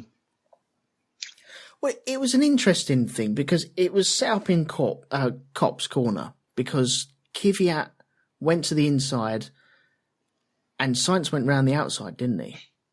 Kyvatt thought, no, sorry, he got a good run on him going into Maggots and Beckett's and ended up running wide. I think he got him going into Maggots, but then ended up running wide coming into Beckett's, which is where he went wide, hit the grass, which he totally lost control on. Maybe he should have straight-lined Beckett's and then dropped back and given the places back later and survived to fight another day. But he didn't do that. He wanted that corner there and then. He wanted to win the race in the first lap.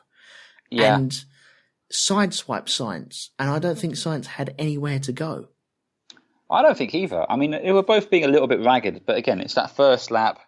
You're just kind of settling into the car, trying to get your rhythm. And again, it just seems clumsy and messy from Kyvatt. And then a refusal to acknowledge or accept responsibility. In many ways, the same as we saw with Vettel in Baku. Yeah. It's like, look, you done fucked up. Put your hands up. I fucked up. Fine, we'll move on. But when you start saying, well, the other guy should have seen I was going to crash into him and let me through, and then he might have been able to take me on the next corner. It's like, no, it doesn't work like that. Yeah. It doesn't work like that, I don't know with Kyvatt. Again, we were both very much against his demotion last year. And we both wanted to see him do well. But, when you start acting like that, there's nothing more unattractive in a Formula One driver than that, if you ask me. Well, this is 2 races on the spin, isn't it? He's fighting with his teammate, who seems to have the upper hand on him. He's... in regards to the actual physical driving of it, and even in the mental battle now, I feel he's got the upper hand. And Sainz, he was battling with him in Austria, ended up taking out Alonso and Verstappen, screwing their races up. And now he's done exactly the same. And that's all in the first corners, or that 2 instances in the first lap. The guy needs to really calm it down and get some points under his belt. I don't even know how many points he's got now, but he's not doing very... He's looking at getting kicked out of Formula One now. I don't think anyone would actually want to touch him after this. Well, it's again, it's if you're in this situation you're on with Toro Rosso, I know they publicly said there's a 90% chance we're going to keep him or stuff like that, but unless he's bringing a lot of money into the team, I can't see why Toro Rosso would. No. You've got a good solid driver in the form of Sainz. Bring in one of your new guns. Start training them up, Kyvatt's got 4 points, just to answer your question. Right.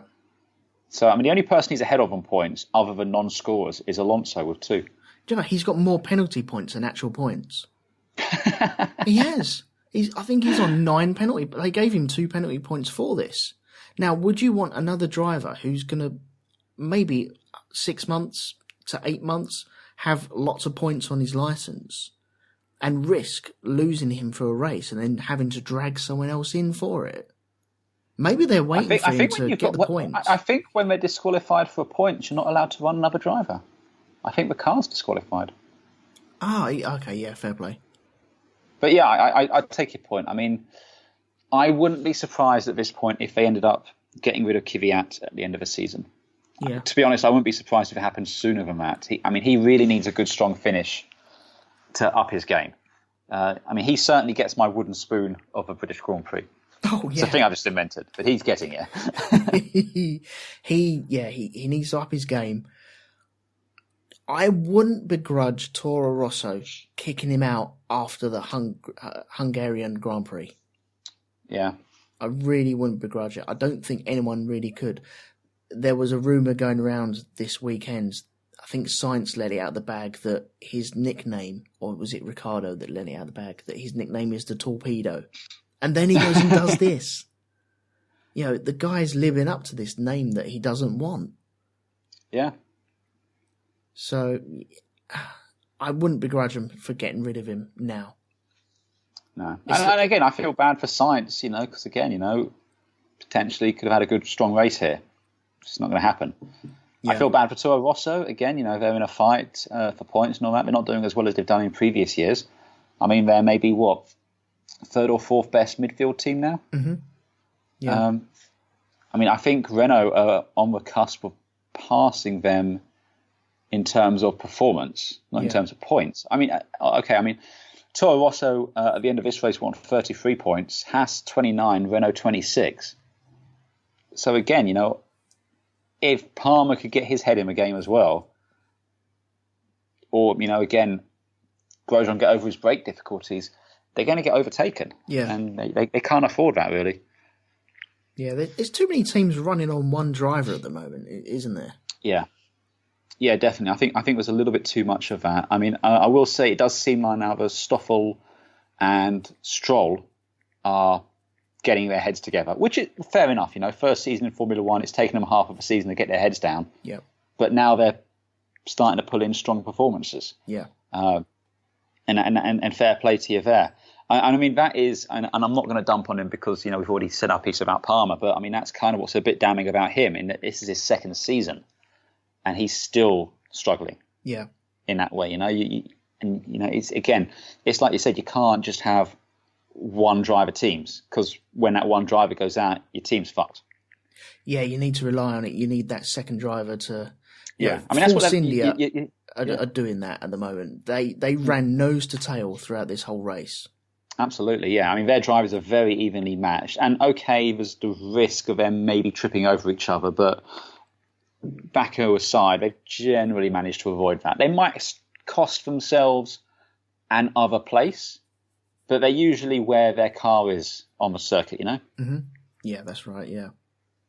Yeah, I think they've cost themselves, like in Canada, they cost themselves points there as well, so...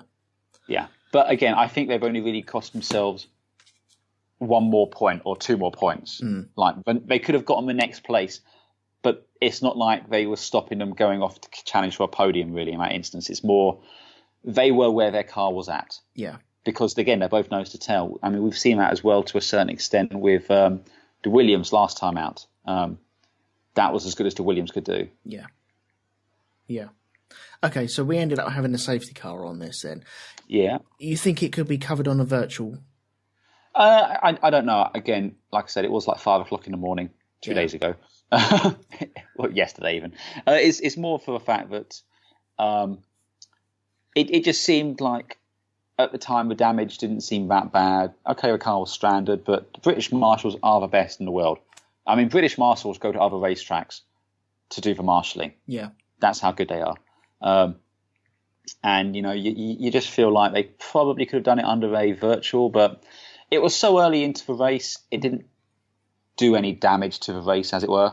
Mm-hmm. You know, it just bunched them up again for another lap, and then they were off again. Yeah. It was nice hearing Kimi getting told on the radio that just remember what Hamilton's form is for safety car starts. That was interesting, yeah.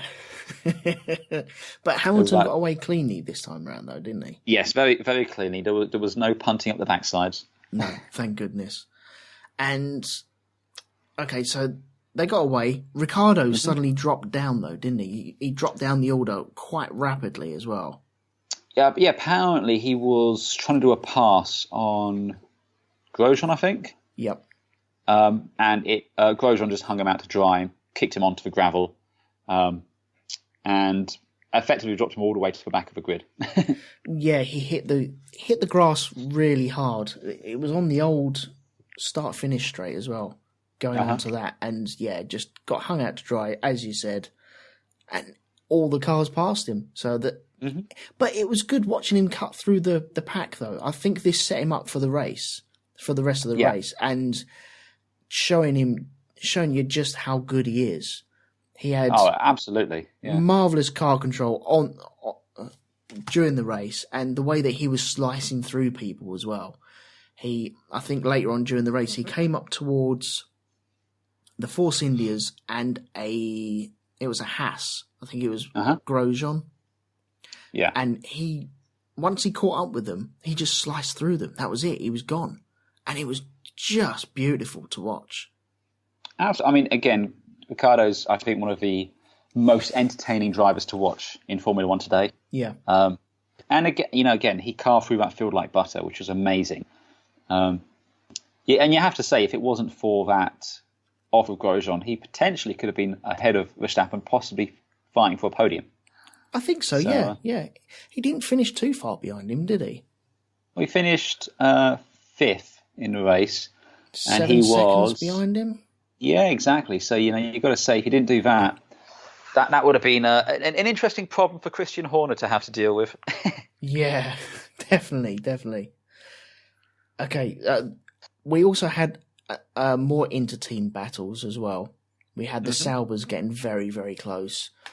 I thought this was going to end up in tears. I really did. It did seem like that at a couple of points, didn't they? Neither one particularly wanting to give any quarter there. Was it Wehrlein running Ericsson out?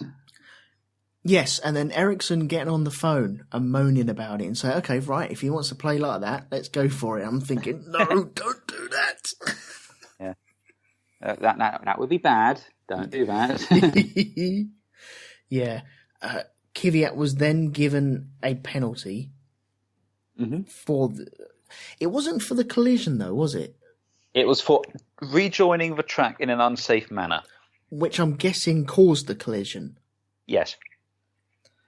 And also, one thing we forgot to say as well, because where Sainz got tagged, he spun across the track and hit someone. I think it was one of the Hasses. I think it was Magnussen. I think it was Magnussen. He spun around and I think he just clipped the diffuser.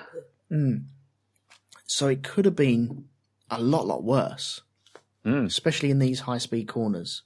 So, absolutely. I mean, again, if he'd have properly tagged someone, taken out one of the wheels or something like that, it could have been a really messy.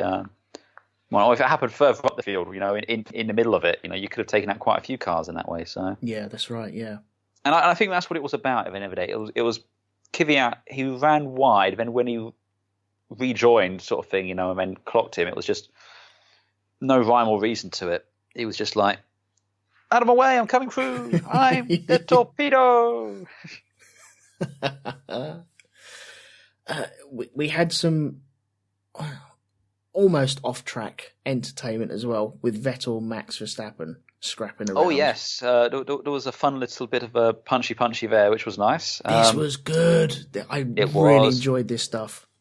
Yeah. I mean, the only bad thing about it was it didn't last longer. Yeah. But yeah, they were very punchy at each other. Neither one particularly wanting to give the other quarter. And they got a bit of form here, haven't they, those two? They do, yeah. This goes back a couple of races, doesn't it? Yeah. We've seen these two battling away. We need to see these two battling away as well. Oh yeah, definitely. I think they're equally matched. Vettel used to be the young pretender to the throne. Yeah. Now it's Max. So it's kind of like Vettel's fighting a younger version of himself.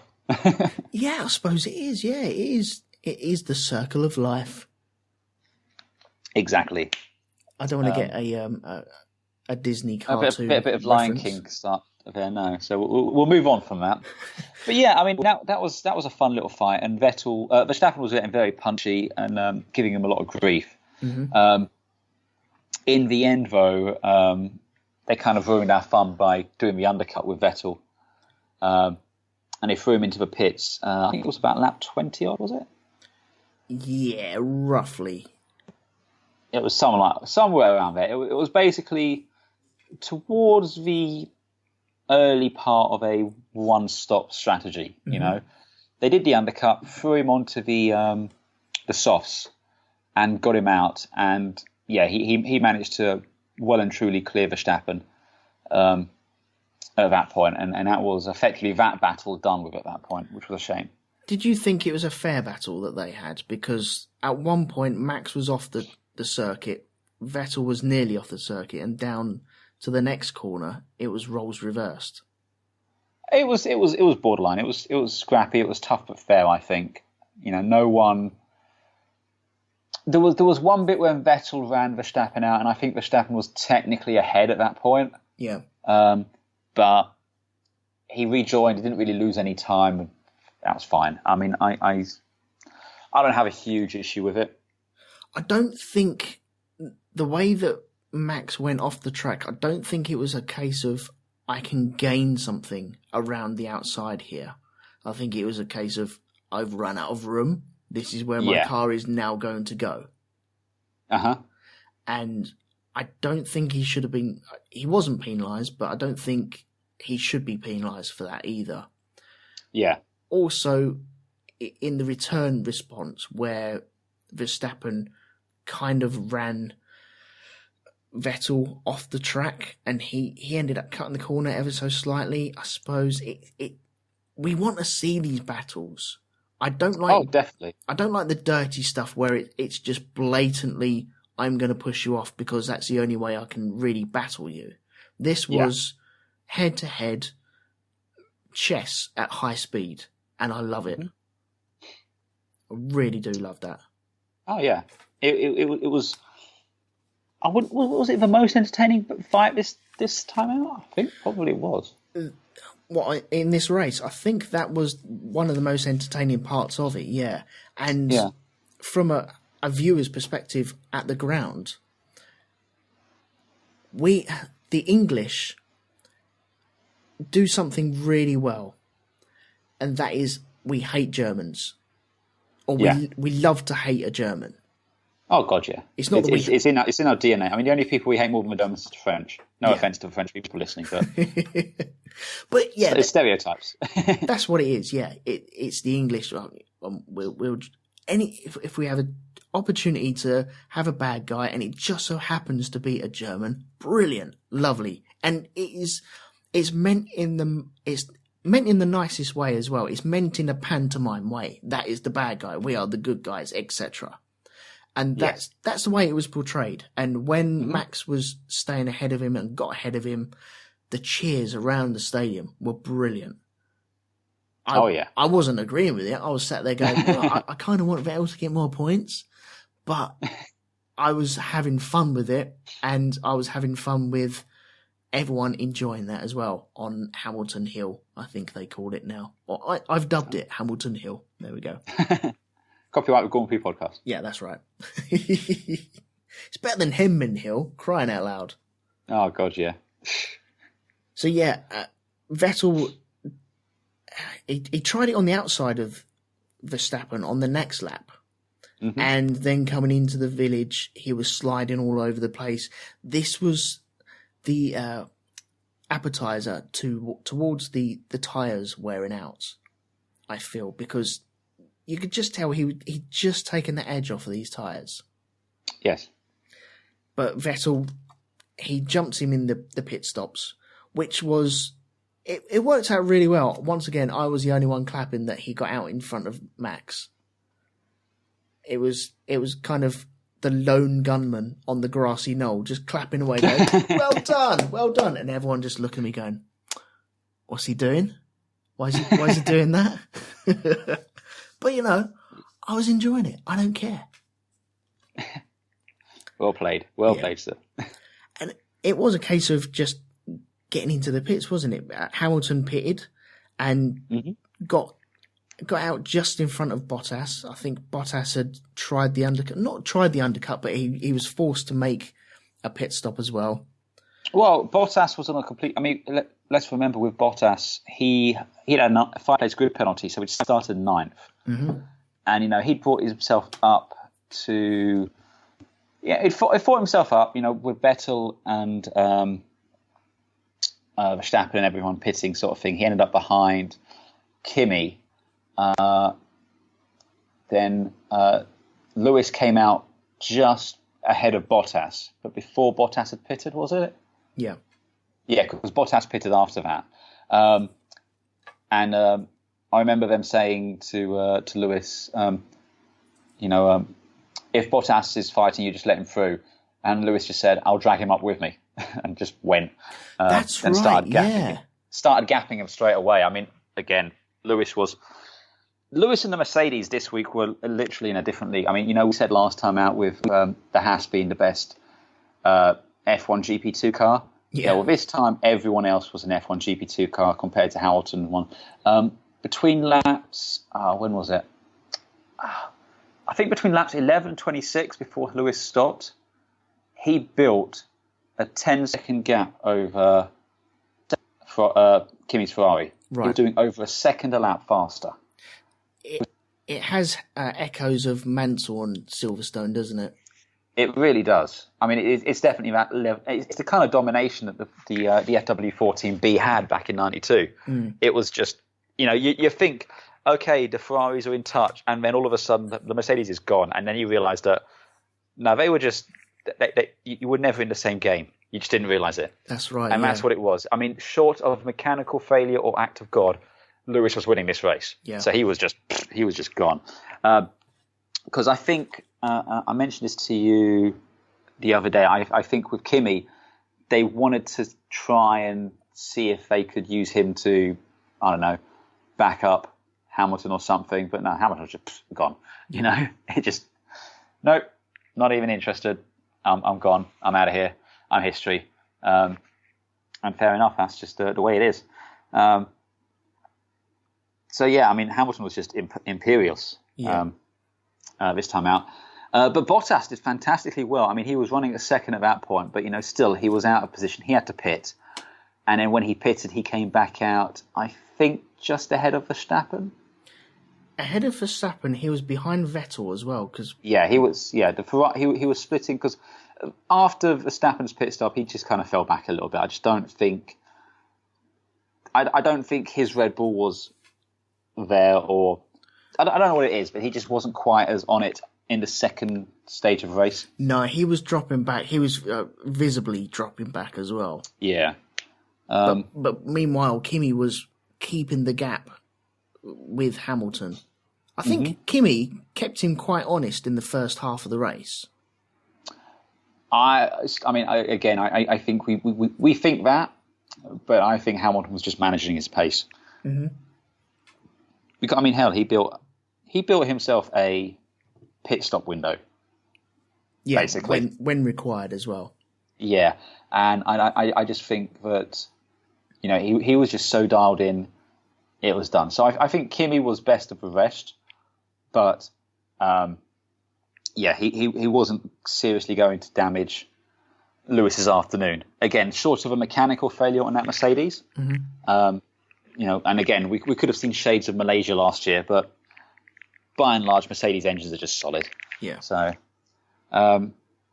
he was gone, and I don't think anyone was there to touch him, really. Yeah, well, this led up to Bottas overtaking Vettel as well. Mm-hmm. Which there was a fight. So, I mean, okay, we're quite a bit further into the race here. So we'll come back to some other stuff in a second. But yeah, Bottas caught up with Vettel, and I mean, Vettel had been on those tyres for quite a while at that point. I think 20-odd laps, maybe a bit more. And he was already saying, they're feeling... he said they'd been feeling bad for 20-odd laps, but he'd had them on for even longer than that. Mm. And he was like, they're not feeling great, they're graining and everything. Now, just before that, all of a sudden, and this was on like 2 laps from the end, Kimi seemed to have a puncture. And Kimi seemed to get a puncture. It was just... Where much was it? I think he got it around Stowe. Yeah, because he wasn't too far away from the pits, was he? I think it might have been around the Beckett's complex. Yeah, because he came down the straight around Stowe and then was in the pits, so he didn't lose a huge amount of time. He dropped behind Vettel and Bottas. Now, Vettel and Bottas were having a pretty tasty fight backwards and forwards, led to a big lockup for Vettel at one point, but he kept going. But then, literally, just as Kimi came out of the pits, and so was coming down along the Brooklyn Straight, all of a sudden, Vettel had a puncture. And Vettel had to go over a long way around the circuit to get back to the pits. Yeah. Which effectively fucked his race. Well, yeah, it screwed him right up, didn't it? And because, as you said, Bottas got around him. He got around him on the outside. The crowd went bonkers, rightly so as well. Oh, yeah. Because, we're pushing the German down. Pushing the German down the order. And then, because I'd stepped away from the TV at this point. Where we were, we had a big screen TV, so when the cars weren't around us, we could turn our heads towards the big screen TV, but as soon as they came back into the complex, we'd follow them all the way around. But we'd stepped away, we were working our way back to the Beckett's complex and ended up on the Wellington Straight. And by the time we got there, we heard, oh, Kimi's got a puncture. I thought, oh, bollocks. Yeah. Utter bollocks. Well, at least I'll see a car with a flailing wheel somewhere. Hopefully I'll be able to get a photo of that. No, he got into the pits and sorted all that out. And then all of a sudden, Vettel's got a puncture. And the whole area of Northampton just went, hooray! Massive cheers. It was unbelievable. Wow. And I think I was the only person going, oh, balls. Balls. I think I was the only guy there doing that. But there we go. But yeah, I'm guessing that Vettel's was more self-created with the lockup. Vettel. Yeah, I mean, they've said they were different failures because it would appear that with Raikkonen, the rubber detached from the carcass of the wheel. Yeah. So the wheel was still inflated, but the rubber had come away. If you've ever been along the highway, and have you ever seen like with tyre trucks, because they usually retread those tyres, and you can sometimes, if they've had a problem, it will shred, it will dump the tread. Yeah. It was like that. It's like the tyre dumped the tread, but the tyre itself stayed inflated. Whereas Vettel's was a puncture. It also had further to travel, and that was on the last lap, wasn't it, with Vettel's one? That was maybe with a lap to go. Either way, his race was pretty much ruined at that point because he had to limp back in and get a thing, and that ended up dropping him down to 7th, which was a shame. But they were both same wheel but different failures. So it'll be interesting to see what's the cause and the story goes on behind that. We can figure that out. But what that did do is it allowed Bottas to come through to finish 2nd, which from 9th, not bad at all, sir. Well done. And it also gave Kimi the podium back because he thought he'd lost the podium after his failure. Yeah. With Vettel's failure, he was back in the podium position. And again, I remember hearing Kimi's radio when he goes, "Oh, fuck it!" He was just like, he was not a happy bunny about it. I think he had shades to, was it 2002 when he had that tyre failure when leading the race? Oh, the German Grand Prix. Yeah. Yeah. At Nürburgring. There was shades of that a little bit. But yeah, he still managed to make it through and finish 3rd. And fair play to him. I'm just trying to think, is there anything else really worth mentioning? Alonso retired, unfortunately, with a fuel pump problem. Yeah, that was, 32 laps into the race? Yeah, something like that. Yeah, he was gone, and again, it was a shame. But again, I mean, fair play. I just think Van Dorn was the stronger McLaren this weekend. So yeah. Was there a bit of a bump and grind with Grosjean and Ericsson? I've written it down. I can't remember it, though. I don't recall anything, to be honest. I know that Force Indias were bitching with each other again about, oh, make them let me through, I can do better. Let me through, I can do better. And again, Force India refused to engage with that, it would seem. Right. So they finished where they were. Though, it always seems to be Perez behind Ocon, and Perez always saying, let me through. Perez needs in Canada, it was the other way around, though. In Canada, it was the other way around. Canada, it was Ocon wanted to get past Perez. That's right, yeah. Yeah. So it was effectively, it was the reverse of the Canadian situation this time. But at the end of the day, they finished ahead of Williams. I don't think they were going to catch Hülkenberg. No, I don't think they were either. I think they were far again, too far behind. I think at the end of the day, the Force Indias finished as high as the Force Indias could do. I think their cars were good enough for 8th and 9th. That's what they got. So fair play.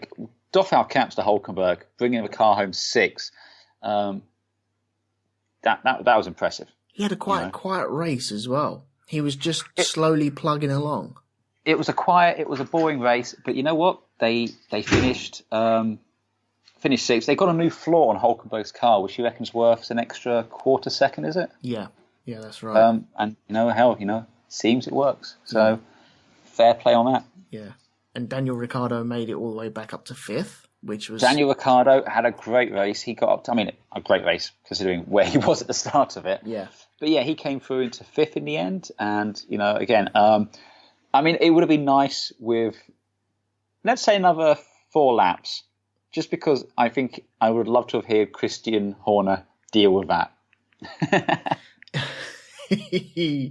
Yeah, I wonder what way they would have gone. I think he might have gone, do you know what? I'm just going through a tunnel right about now. So yeah, I can't hear you. So you're breaking up. You're breaking up. You have to deal with it yourself. I'm stuck in a lift. There's no one to get me out. The guy's not here. He should be fixing this. Oh, man. Okay. So there was that. I was the other person I was going to mention again. We touched on him briefly, but Stoffel Van Dorn, just outside of the points in 11th. He had a slightly slow pit stop at one point. Otherwise, he might have finished ahead of Massa. Yeah. But yeah, other than that, well done. Cool. Well, do you want to run down the top 10, or shall I run down the top 10 of this race? Yeah, I'll do the top 10. So 10th place was Felipe Massa. I'll just mention briefly, Stroll was 16th. A pretty anonymous race, to be perfectly honest. Yeah. So don't have a huge amount to say on that one. But anyway, yeah, Massa was 10th. Sergio Perez and Esteban Ocon were 8th and 9th in the Force Indias. Vettel was 7th after his tyre failure, finishing behind Nico Hulkenberg in the Renault. Then the 2 Red Bulls with Verstappen and Ricciardo. And then the top 3 was Hamilton from Bottas from Raikkonen. Mm-hmm. So yeah, it was interesting seeing the post-race thing as well, somewhat pally, and you also just had Kimi just sitting there in the chair just like, I didn't expect to be here. Yeah, he looked confused. He was pissed off that he was there, but also bemused that he'd made it there. Yeah, exactly. He's like, I'm better than I thought I was, but not as good as I was before the problem that thought I wouldn't be here. Yeah, I've only lost 3 points somehow. Yeah. So yeah, and interestingly enough, I know you're going to get onto this in a second, but if you recall last week, everyone was saying, "Oh, Hamilton's championship's getting away from him," and "Oh, wow, he's it's all gone wrong for Hamilton." Yeah, that gap's closed down somewhat now, hasn't it? That has disappeared now. What, to 1 point now? I think it is. It's 1 point. It's a 1 point gap now. Bloody hell! Yeah, just like that, just one race. So yeah. Did you see the photo? I'm going to be using it on the website as the title header. But did you see the photo of the driver press conference, the top 3 of Valtteri Bottas and Kimi Raikkonen, sat there with their chins on their hands, waiting for Hamilton to finish surfing the crowd? No, I haven't, but I want to see it now. It's glorious. What I'll do, I'll try and dig it out for you. It is actually, I've got it here. I'll drop it into the chat for you. It's brilliant. I love it. But one thing I did want to take away from this is the Saubers. They are physically slower than everyone else. You can see it. All the I was going to say, McLaren have, fair play to them and Honda, and they've still got a reliability issue, but they've gotten their cars to the point where at least one of them's now qualifying into Q3. Yeah. They've turned a corner and they've gotten ahead. That just shows what having a budget does as opposed to not having a budget, which is the case with Sauber. So, well, yeah.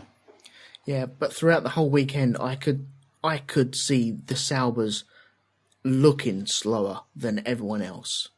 In the corners, in the straights, in acceleration, everywhere. They looked slower than everyone else. Let's say you've got the whole grid pretty even matched. Obviously, the Mercedes over a full lap is looking much better than everyone else. But you can't differentiate between any of the other cars apart from Sauber. They looked sluggish. Yeah. They looked really sluggish. Mm-hmm. So that's what I'm pulling away from it anyway. Well, yeah, I mean, we still don't know what's going to happen with the Honda deal, if that's still going ahead or what. Yep. Well, we still don't even know what's going on with Honda and McLaren, to be honest. Alonso said he wants an answer sooner rather than later. But outside of that, who can say? Yeah, I think that time will tell with that. Yeah. Right. Any thoughts? What's your gut tell you? I don't know. I really don't know. I think McLaren will possibly team up with Ferrari. I don't know. I can't see that happening. I really can't. Really can't see that happening. But I'll believe it when I see a badged Ferrari engine in the back of that McLaren. That is the only time that I will believe it.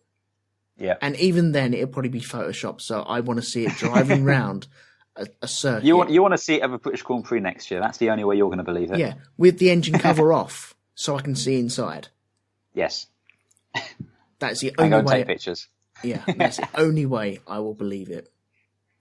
Right, I'm going to run down the top 5 drivers, and you can do the constructors if that's all right. Yeah, sure, that's fine. Okay, right. In 5th position at the moment, we have Kimi Räikkönen with 98 points. 4th position with Daniel Ricciardo, 117 points. Valtteri Bottas in 3rd position with 154 points. Lewis Hamilton still in 2nd place with 176 points. And Sebastian Vettel leading the way by 1 point with 177 points.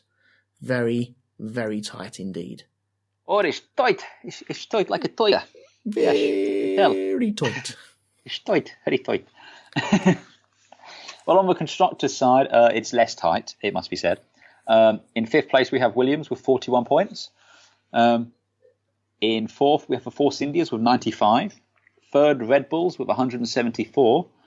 2nd, Ferrari with 275. And way ahead in 1st with 330 is Mercedes. Wow. So, yeah. I mean, yeah, Ferrari... I think Ferrari's biggest problem is just the inconsistency with Raikkonen. Yeah. Because generally speaking, if Lewis isn't winning or second, aside from Vettel, Bottas is there to pick it up. That's right. And we're just not seeing that with Kimi. No, I'm becoming more and more impressed by Bottas each race. Absolutely. He's impressing me more and more. I'm waiting for Hamilton to have a hissy fit about him. Yeah. It's getting close.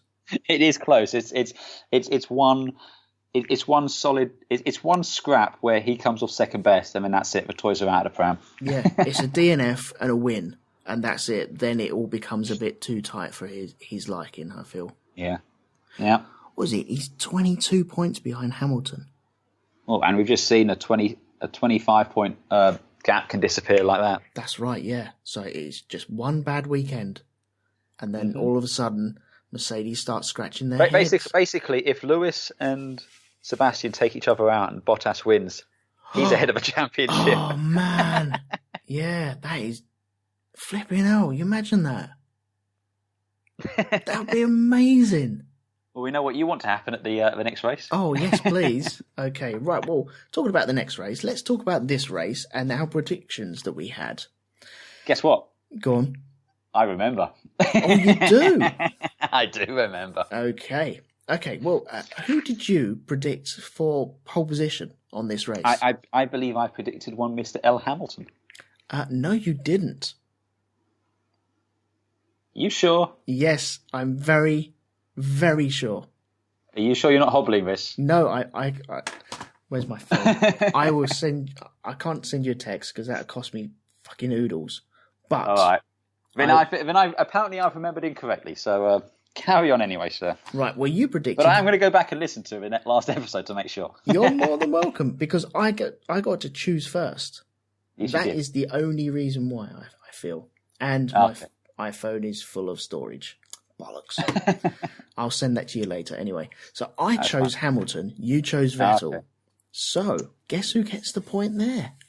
Oh, that'd be you then, you jammy bastard. Yes, that's right. On the race, though, is a totally different story. You chose I know I Hamilton. picked it for the race. And I because chose... I said I was picking him for 4 times on the trot. That's right, yeah. And I should have just gone, sod it. Let's go for it. It was an easy one, really. I went for Vettel. You went for Hamilton. You get the point. Yay! And in the third column, we chose about how many times they'll change tyres in the race.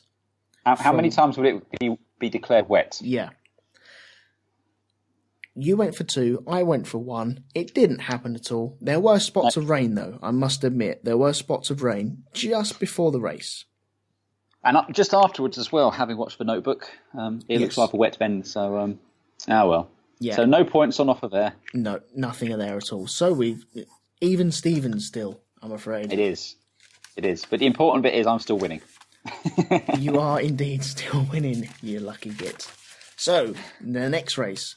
Hungary. The next race is the it's the Hungarian. Yep. Would you like some stats? Yeah, go on then. Fill me up with stats. Fill you up with stats. Moment while I find the relevant page. Hungarian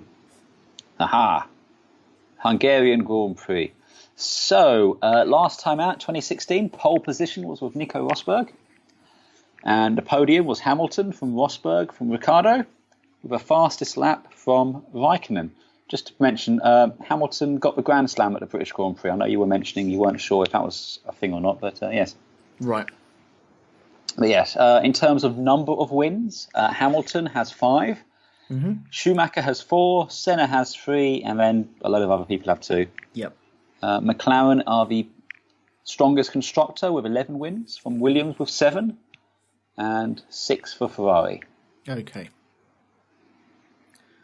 Okay, well, with that in mind then, who would you like for pole position?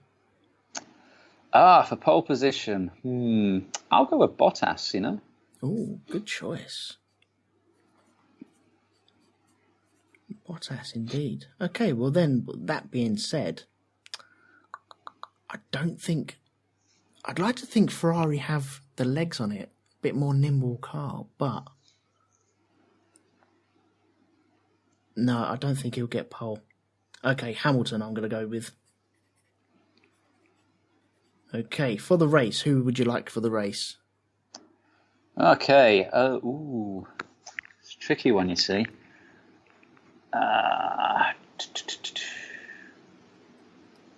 Okay, so straight up, I think it's going to be Hamilton, but I've got enough points that I can be a bit more adventurous here, you see.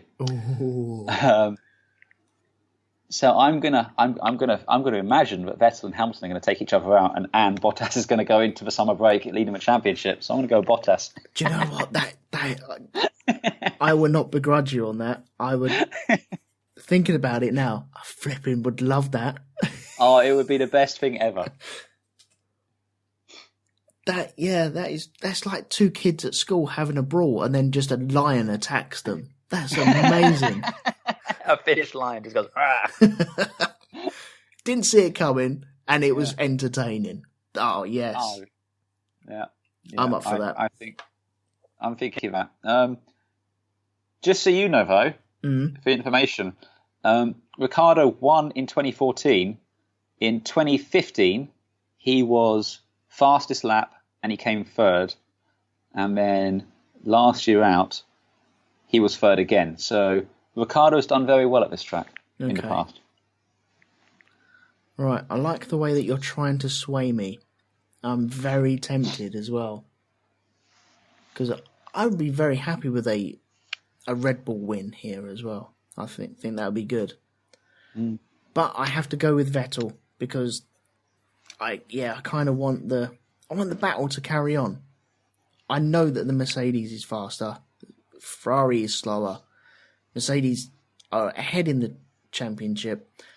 I like the battle that's going on between these two with Hamilton and Vettel on and off the track. It's going to get tasty towards the end. And I feel that Vettel needs to get some wins under his belt now to really make it a push towards the very end of the season. So I'm going to go with Vettel on this one. Nice. Right, third column. Now, I have a little idea on this one. Oh dear. How many laps is the Hungarian Grand Prix? Is it 72? Well, last time out it was 70. Okay. Let me just see if it actually says... Yeah, it's 70 laps. Okay, 70 laps. Right. How about, this is just speculation, how about we guess the combined amount of laps that Alonso and Jolyon Palmer do in the race? Wow. What do you reckon on that? The combined amount of laps that both Alonso and Palmer will do. Yeah. Nearest to pin? I think, nearest the pin, yeah. Okay. And I'll let you choose first. Your idea. Your idea. You can go first, sir. Yeah? Okay. Yeah. Right. I think... Oh, bloody hell. Because I know... Okay. Shit. Oh, that's a really hard one now that I'm thinking about it. Yeah, it is, isn't it? Yeah. Because if I go bang on the money, if I say 140... Yeah. Which I think it may be. All you have to do is go 139, and that's it. You got it covered. Yeah, bollocks. A little bit. Okay, I'm going to go with 100 laps. 100 laps, yeah? Yeah. All right. And I'll tell you what, 2 points if you get it exactly right. Okay. So if it is 100 laps, you get 2 points for that, yeah? Yep. All right. I'm going to go with...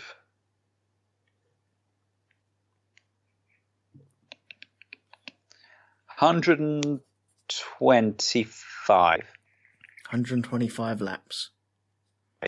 Okay, so that's Alonso and Palmer combined on the race day. For the record, I think Alonso will finish. Yep. And I think Palmer... Well, because last year Palmer spun when he was in the points in this race, didn't he? he did, yeah. And he didn't finish in the points. Yeah, I'll stick with that 125. But I think Alonso will finish the race. Okay. Okay, I think that's a good one to go into the mid-season break anyway. So, Hungarian Grand Prix, the Hungarian. Thank you. Yeah. Do you like this circuit? I recall liking the circuit. I can't tell you why off the top of my head, but I think it's generally a good one. Yeah. It's old school again, though, you know. It is. I flipping love this, and I know the reason why as well. I used to play Jeff Crammond's Grand Prix a lot. I blame that. I blame that video game on my GCSE results. If I hadn't found that game, my GCSEs would have been a lot better, and possibly. Yes, but if that was the case, you wouldn't have been at the British Grand Prix this weekend. Exactly. Yes. But that being said, I really struggled to get my head around watching that race, and it was only until I'd actually seen it on TV that I actually got the gist of the track on the game itself. Sounds confusing, but I think you know where I seeing it from an overall view, seeing it live, seeing what's going on where, and then adopting that to a game. Stupid, but I just loved it. Also, it was one of the last times my nan was over my house, and I nearly killed her with a swing ball bat, which was entertaining to say the least. Yeah, getting a bit bolshy with the swing ball bat. The bat flew out my hand and did the boom, boom, boom, boom, boom towards her head, knocked her almost out cold. Nearly killed my gran. Wow. Anyway, I quite like this circuit. Obviously, yes, for happy memories. So yeah, it is one of my favourites. So I'm looking forward to that. And then we got a couple of weeks off. We do, yes. We're summer break time. Yeah. Okay. With the points, I'm going to give you an extra column. This is a fourth column, all right? Okay. After this race, going into the mid-season break, who will be leading the championship? Oh, I've already told you who I want it to be. But who do you think? What you want and what you think are two different things. Or are they the same thing? Oh, fuck it. Look. The easy answer is going to be Lewis or Sebastian. I'm going to go with Bottas. I'm straight up. I think if those two if we have two DNFs from those two, and Bottas wins, he's going to lead it in going into the summer break, and that would be the best thing ever. Okay. So I'm going to go with Bottas for that one. Okay, fine. So that's an extra point. That's good. Okay, well, I'm going to play the percentages and say Hamilton. So at least I might get a point somewhere along the line. Wow, you're a traitor to your race there, you know. I am. But yeah, I might get a point somewhere. I need points, man. I'm playing the game now. That's it. We're in the game. Play with the game. Oh, there you go. Yeah. Okay, good. Okay, well, looking forward to that one next time out then. Mm-hmm. Okay, so everyone please join us for the Hungarian review in 2 weeks' time. I'm looking forward to it. I'm sure Andy is as well. Oh, yes. Andy, have you got anything to plug? Well, I don't have this week, but I think you have something to plug, don't you? Okay. I'll plug everything then. Well, yeah, you do all the plugging. Yeah, well, seeing that you're over in the States at the moment, yes. I filled in for you on Space Dock Jury, a podcast where we bring a ship along and then battle it out to find out where it lies in a core wall. Very much like... It's very scientific. Oh, very scientific, yeah. And this week, I bring the ET ship, which I get to name as well. You did. It didn't have a name. So I get to name it. That's the way I feel. Oh, no, fair play, yeah. Can't argue with that. And so you can pop along to spacedockjury.com to find that there. It's also on iTunes. There's a Facebook group as well, which is facebook.com/groups/spacedockjury. And you can find all the details there. There's also a Twitter, which is spacedockjury. Yes, it's somewhat schizophrenic. It tends to argue with itself a lot. It does, yes. I noticed that today. Was that you asking about the ET belt toy? No, that wasn't me. But yes, I take it that must have been Pete then. It's Pete or Lee. Okay. Yeah, fair play. Cool. You can also join me and Andy on the Band of Brothers podcast. We will be recording some once Andy gets back from the United States of America. Yep. That is all over at RogueTwoMedia.com. It's also on the iTunes as well. And I think, there is a Facebook group as well. So you can join in there and find out when we'll be recording the next time out. Shonky Lab is at shonkylab.com. Black Dog Podcast is at blackdogpodcast.com. Is there anything else? I think that's it. I think that's pretty much it, yeah. That's all our bases more or less covered. Yeah, that's right. And obviously we'll be back in 2 weeks. Yeah. I actually land the morning of the 30th.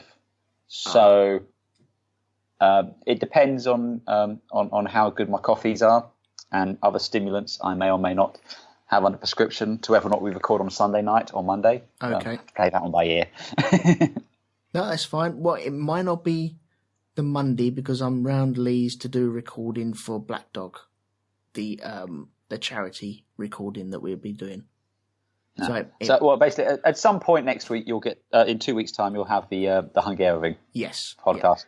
Yeah. It'll be, I'm guessing it'll be midweek. Let's say Wednesday. It'll be out by Wednesday, definitely. It'll be out on Wednesday unless it's out before that or after that. That's right. Yes. So please pop along to iTunes.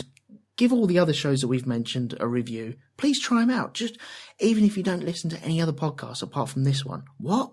Are you serious? You only listen to this one? But if you do, please pop along. Give them a try. You might find something you like. If you do like this, please pop along to iTunes and give us a review. It really, really does help us out. And yeah, for the future, it will help us out and grow our audience and get us spread out. And then, maybe next year at Silverstone we can have a bit of a meetup. You never know. We could both go. That'd be awesome. That'd do. That'll be 100% more people that listen to it. Yes. If you did go to the Grand Prix, and you do listen to this, why not pop along to Twitter and just tweet us? Let us know that you went along there.